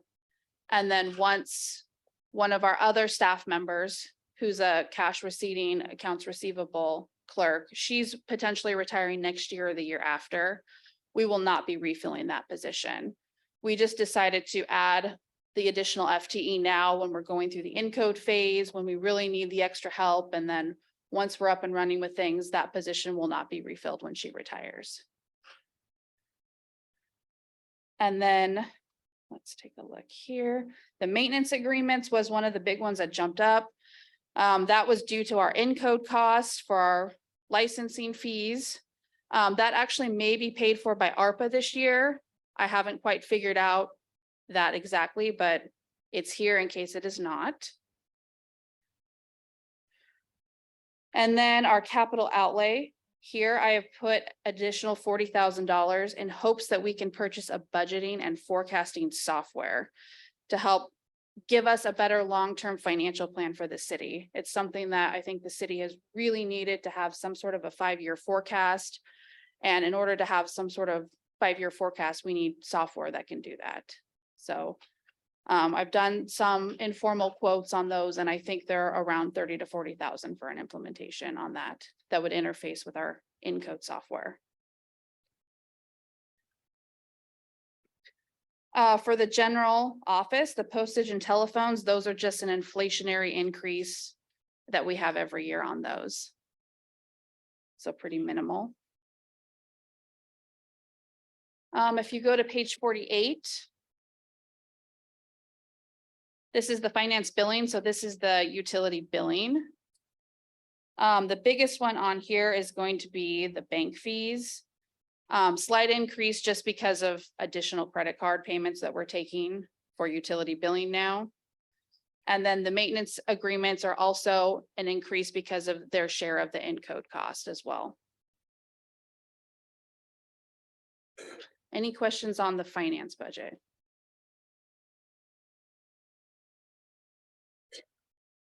Okay. Let's move on to IT.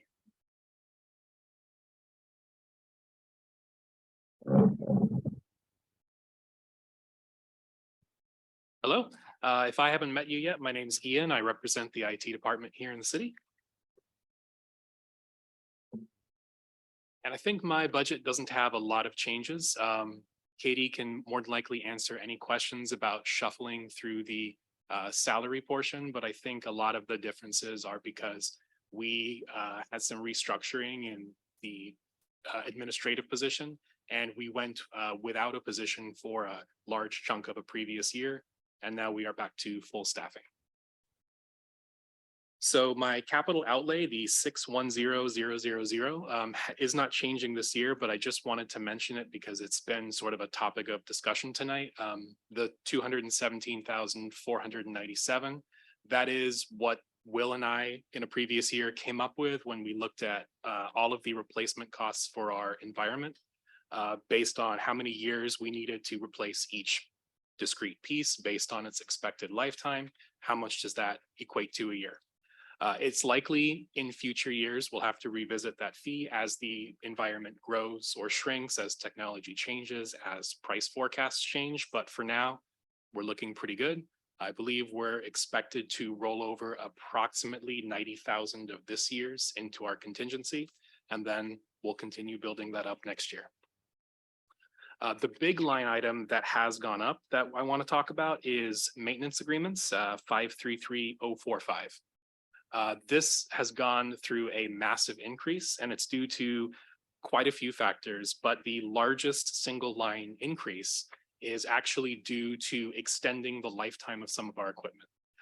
So we have the expected lifetime that goes into the capital outlay for all of our equipment. Taking the storage appliance we have, we expected to replace it after 5 years. When we purchased it 5+ years ago, we baked in the cost of 5 years maintenance. We prepaid for the additional years 4 and 5. But due to having to expand it last year, we made the decision we need to make this thing run until at least years 6 and 7. That means we were hit with almost $40,000 maintenance cost on it for year 6. That is part of what the maintenance agreements is now eating. If we take it into year 7, that will probably climb up. As your equipment gets older, those maintenance costs increase quite a bit because it's an additional risk on the manufacturer. The other large costs, one of our software appliances, software packages. This line item essentially is all of the maintenance for the city's technology equipment and maintenance on software that's not tied to one department. You know, Katie budgets for her finance software because only her department uses it, but for universal software or internal software for security purposes, that's part of this. So one of our software vendors is having us true up our licensing because we are under licensed right now. That will be a large cost if we choose to continue using it.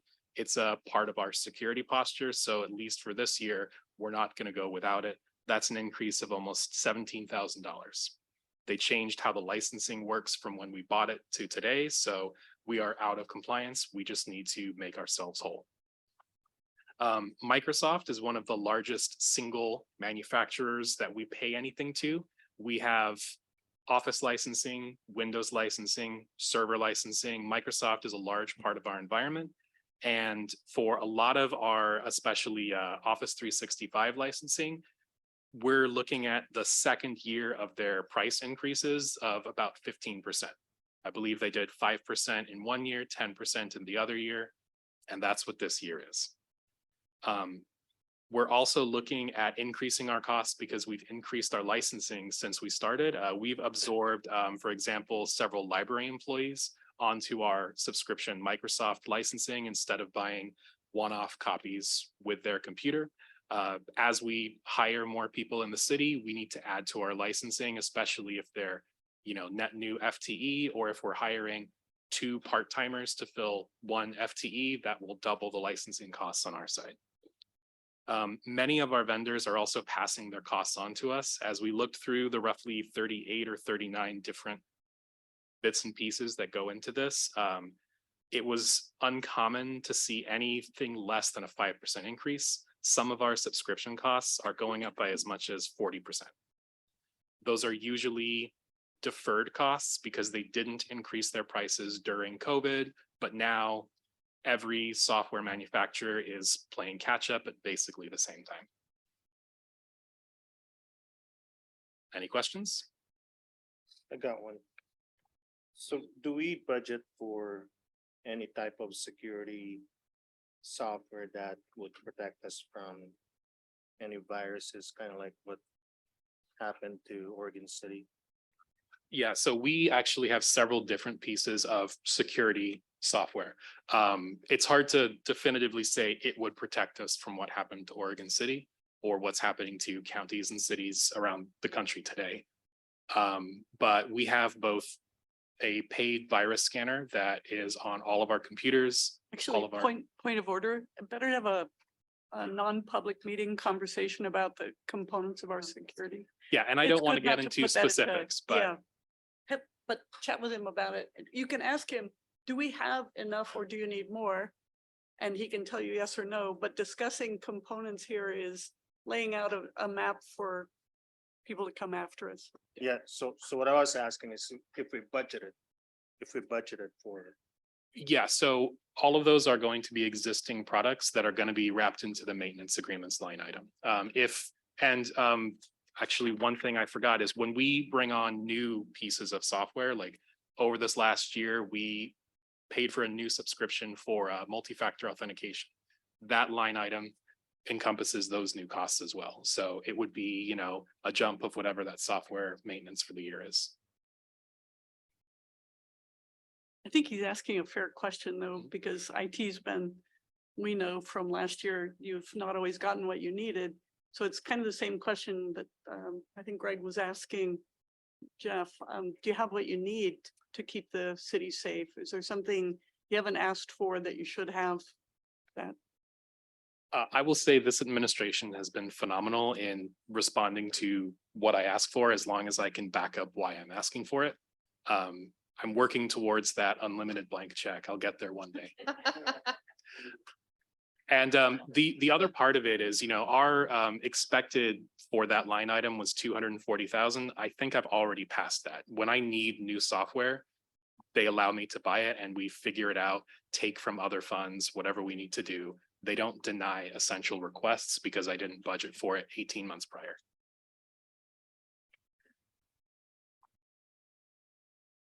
Okay, if no more questions, let's move along. Thank you.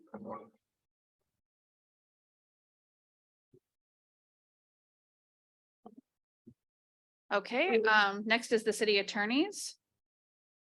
So there's been some changes over the years to the city attorney budget. Currently, we only have the city prosecutor's salary in here, and she's also a part-time employee. Just like our judges also. So she's got very limited salary in there and no pension. All of the office supplies, all of the materials and services in here are also related to her budget, which didn't change. The only one that is not related to the city prosecutor is the very last one on here, legal expenses. And that's related to our contract with Miller Nash. And so that's where all of our Miller Nash invoices get paid out of. And we have kept that the same as last year because we think that that was an adequate budget, and we think that they will stay in budget this year.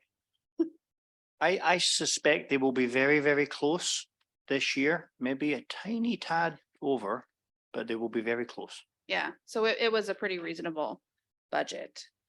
And previously we had a paralegal who was in this budget, and that position has been eliminated. The work has kind of been divvied out. Finance took on some of that. Sue took on some of that. Will took on some of that. So we eliminated that position. The code compliance officer also used to be in this department, and then because there wasn't a city attorney here and it's a contractor, we needed to move that to somebody who had more oversight over the position. So it went to police. So there weren't a lot of changes with this one other than the shift of the staffing. Does anybody have any questions about legal? All right. Next, we'll go over fleet and facilities. Hello, I'm Preston Langlers. I'm the maintenance superintendent. I'll go over fleet first and then I'll cover facilities. Our FTEs aren't changing. They're staying the same. We're still fully staffed. So there's no adjustments there. You'll see many adjustments going up and down by 1,000 or so there. A lot of that has to do with inflation, cost of contractors, and just kind of cost of operations. There are three that are kind of jump out at people, and I was going to cover those. Intergovernment garage costs. So for 20 years, our costs have not gone up that we have charged the other agencies. We have not been covering the wages it cost us to do the maintenance on their vehicles. So we have made a huge jump. And how this fund works is when we get their vehicles, we do the work, we bill it to this account. We are still sending them a bill and they're paying for us. It just never comes back to this account. So I need to have enough funds here so I don't go in the negative to cover the year's expenses. And they have contacted us and let us know that some of their fleet will be increasing, but we just take care of the school district's smaller vehicles and their mowing equipment and things like that. And we take care of CPRD's equipment and vehicles as well. The next one is the fuel station refueling. It's a new line item that we've added. It's $60,000. What that is used for is to have about 2 months worth of funds there to refuel the new fuel tank that we have. How this account will work is each month we have this system called Fuel Cloud. It'll give us a report broken down to police, planning, everybody who spent it. We will do a transfer form. Funds will get transferred from their budgets into this account. So in theory, by the end of next year, it'll be at a zero or same balance. The only difference you would see spent would be tank maintenance, filters, hoses if people don't take the hose out of the vehicle and drive off. Some just general maintenance. It'll happen more than you think, but so that's what that line item's for. Then the next one is stock for vehicle and equipment parts and supplies for 25,000. This is a new line item that is very, very crucial for us. Right now, how we do business is a vehicle or police officer brings their vehicle in to do preventative maintenance. We do an inventory of what parts we need. We call around, we try and find those parts, then they get delivered. A lot of the vehicles are the same. We know the preventative maintenance is going to be needed. We can have this stuff on the shelf so that we can speed up the repairs and preventative maintenance. So the downtime on the vehicles are a lot less, which basically increases the level of service that we can provide to the city. And it's still the same kind of thing. We'll have stock supplies, but when we bill planning or the police for their services, those funds will come back to that account. Is there any Preston, question? can I add one quick thing about the fuel tank? So it's showing in this part of the ledger as an expense, but as sure as you've already realized, all through the city, by being able to use our fueling service at a lower price than we get the fuel at the regular gas pump, that will, we anticipate for the year after, show savings in many departments on fueling. The average savings by having our fuel station is roughly $1 a gallon.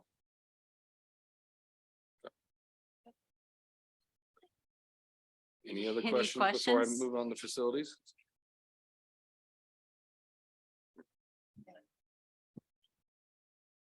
Facilities, we're still fully staffed there. So there hasn't been any changes in salaries, wages really there. Many of the accounts you'll see that we have fluctuated, gone up and down a little bit. Some of them is just trying to distribute the money to where we actually spend it. We're trying to get away from the bottom line budget and spend the money that's in that line item. So that just for some of the increases are also caused by inflation, increasing contract costs because times are good for contractors right now and so forth. One of the big changes you will see is we got rid of contractual services. The reason for that is finance and the supervisor have got together. Contractual services and maintenance agreements is kind of a duplicate account. And things were being charged in both that are similar items. So we have shrunk it and combined them into maintenance agreements. That has also gone up because we have some new HVAC systems that we have and a new HVAC contractor. We're going through and repairing some of the things that have been done and trying to upkeep the city with the historical buildings that we have. Comes with a number of HVAC issues. And so it is a very big expense that we're trying to get a handle on, and we have some plans for the future to help try and reduce that cost. You'll also see I got rid of building repairs because building repairs was not designated to any one building. I'm trying to really get the funds put into the accounts where they're going to be spent. To be honest, facilities has historically been overspent. We're trying to get a rein on that. And we're trying to really investigate how we can cut costs and outsource some of the work that our guys can focus on the critical work. Janitorial services have gone up. That is partly to do with just wage increases and so forth. There's also been an increase in need at the library due to homeless visitors and yeah. See, I think that pretty much covers it. Is there any questions? I have a question. How do you determine building repairs for the various buildings? How do you estimate that? So what we did is my supervisor and I, we walked around and we did a full assessment of all the buildings. We prioritized what had to be done and then what are things that we would like to be done or kind of needs to be done, and then wishes. And then we used our best judgment from our construction experience to put prices. What we for the ones we could get contractors to actually give us some pricing on, we did that. But unless we're actually going to issue the work, not everybody's willing to help us get pricing. Any others? Just a comment. It sounds like a lot of good effort being put into understanding this area. So well done. Okay, no further questions. Moving along to. All right. Let's move on to page 53. Yep, this is the last section. Insurance. So you'll notice quite the jump there on our insurance. That's just because of legal issues the city has had, and we still have some that are outstanding. Those premiums just will continue to go up as litigation costs continue on, and they eventually will bottom out, but then it just takes, I think, 5 years for recovery. Go ahead. So without giving any specifics about any particular cases, I'm going to say this. We inherited in the end of 2021 a pattern of considerable legal activity that has occurred in the city in previous years, and there have been many cases that have had to be settled or fought. You've read them in the newspapers. So that has created a bad history that we currently have with our insurance provider, City County Insurance. It will take us many more years. Yes, we've had almost 2 lovely years, but it will take us many more years without any further claims so that we can start to see that insurance rate recover. And so we have to wait for that to happen. Yeah, and we recently hired a broker, Brown and Brown. They work directly with us and then CIS to kind of help, mitigate things and help get us better rates in the future. So we're hoping that will help us with our rates going down in the future as well. And the PCL claims is claims that we pay for like property damage. So if somebody had a car accident, we have a deductible we have to meet for that.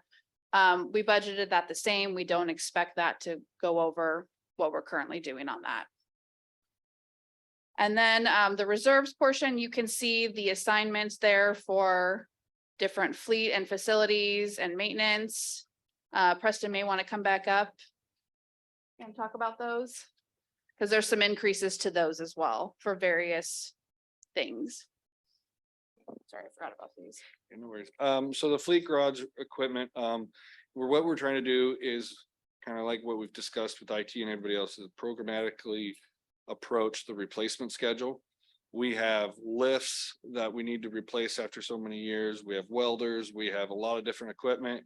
And as newer vehicles come out, it will be different computer reading software we'll need. It's just kind of a programmatic approach to handling our equipment and vehicles. I have a question. So I noticed that in your capital outlay, you had budgeted for 0 for facilities. And then we look here, a contingency of 540. So you do not budget anything this year because you have a significant surplus here. Is that correct? Yeah, and I think part of that is we're not sure what we're going to spend in the current year. But Okay. we want to make sure we're saving that money and reserving it for these specific items for facilities and fleet and maintenance equipment. Okay. So we can always fix that with a supplemental budget. We're not sure what's going to happen in the current year. That makes sense. Thank you. For example, the fuel tank program's new. Is the tank big enough? Will we need more tanks capacity? So, and what I was covering the 86,610 that is in the fleet and garage. The $540,731, what that is for is HVAC replacements. Every year we have to replace 2 HVACs on PSB building. So that was part of that. We also are having to install some redundancy server HVAC systems. We have no fall protection, which is required by OSHA on all of our roofs that we have to get installed. Some of the ladder systems to get to the roof are inadequate and not up to OSHA regulations. HVAC controls at the library need to be updated. There's a list that goes on and on of maintenance and repairs and things. I have talked with Katie and Will over the next couple of years. Our goal is to come up with a more programmatic approach citywide to handle this equipment. So it's all based in one fund, as far as also vehicle and equipment as well. So. Thank you.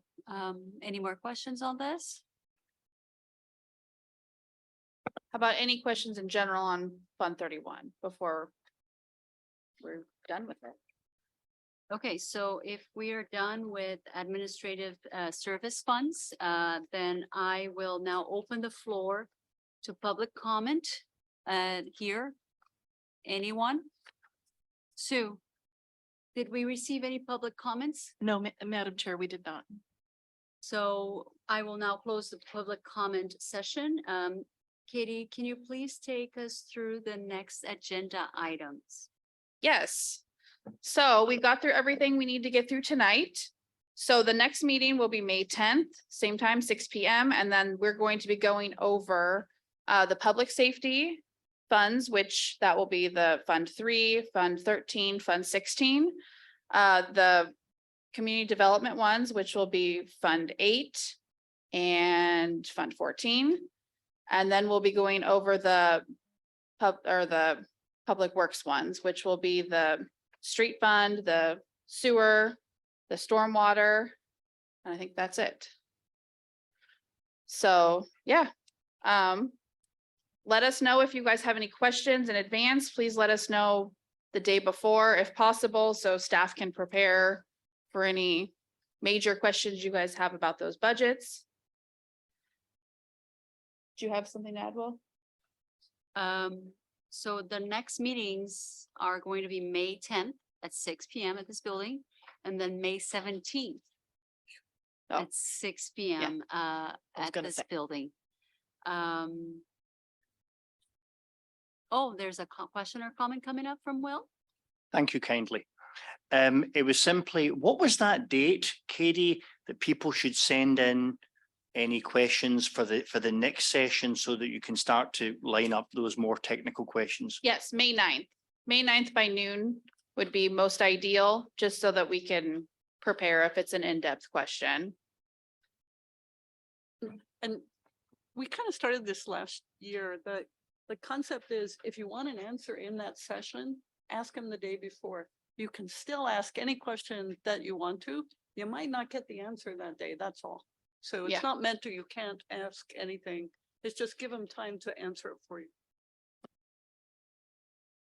Okay, so hearing no further questions or comments, we'll adjourn this meeting at 8:48.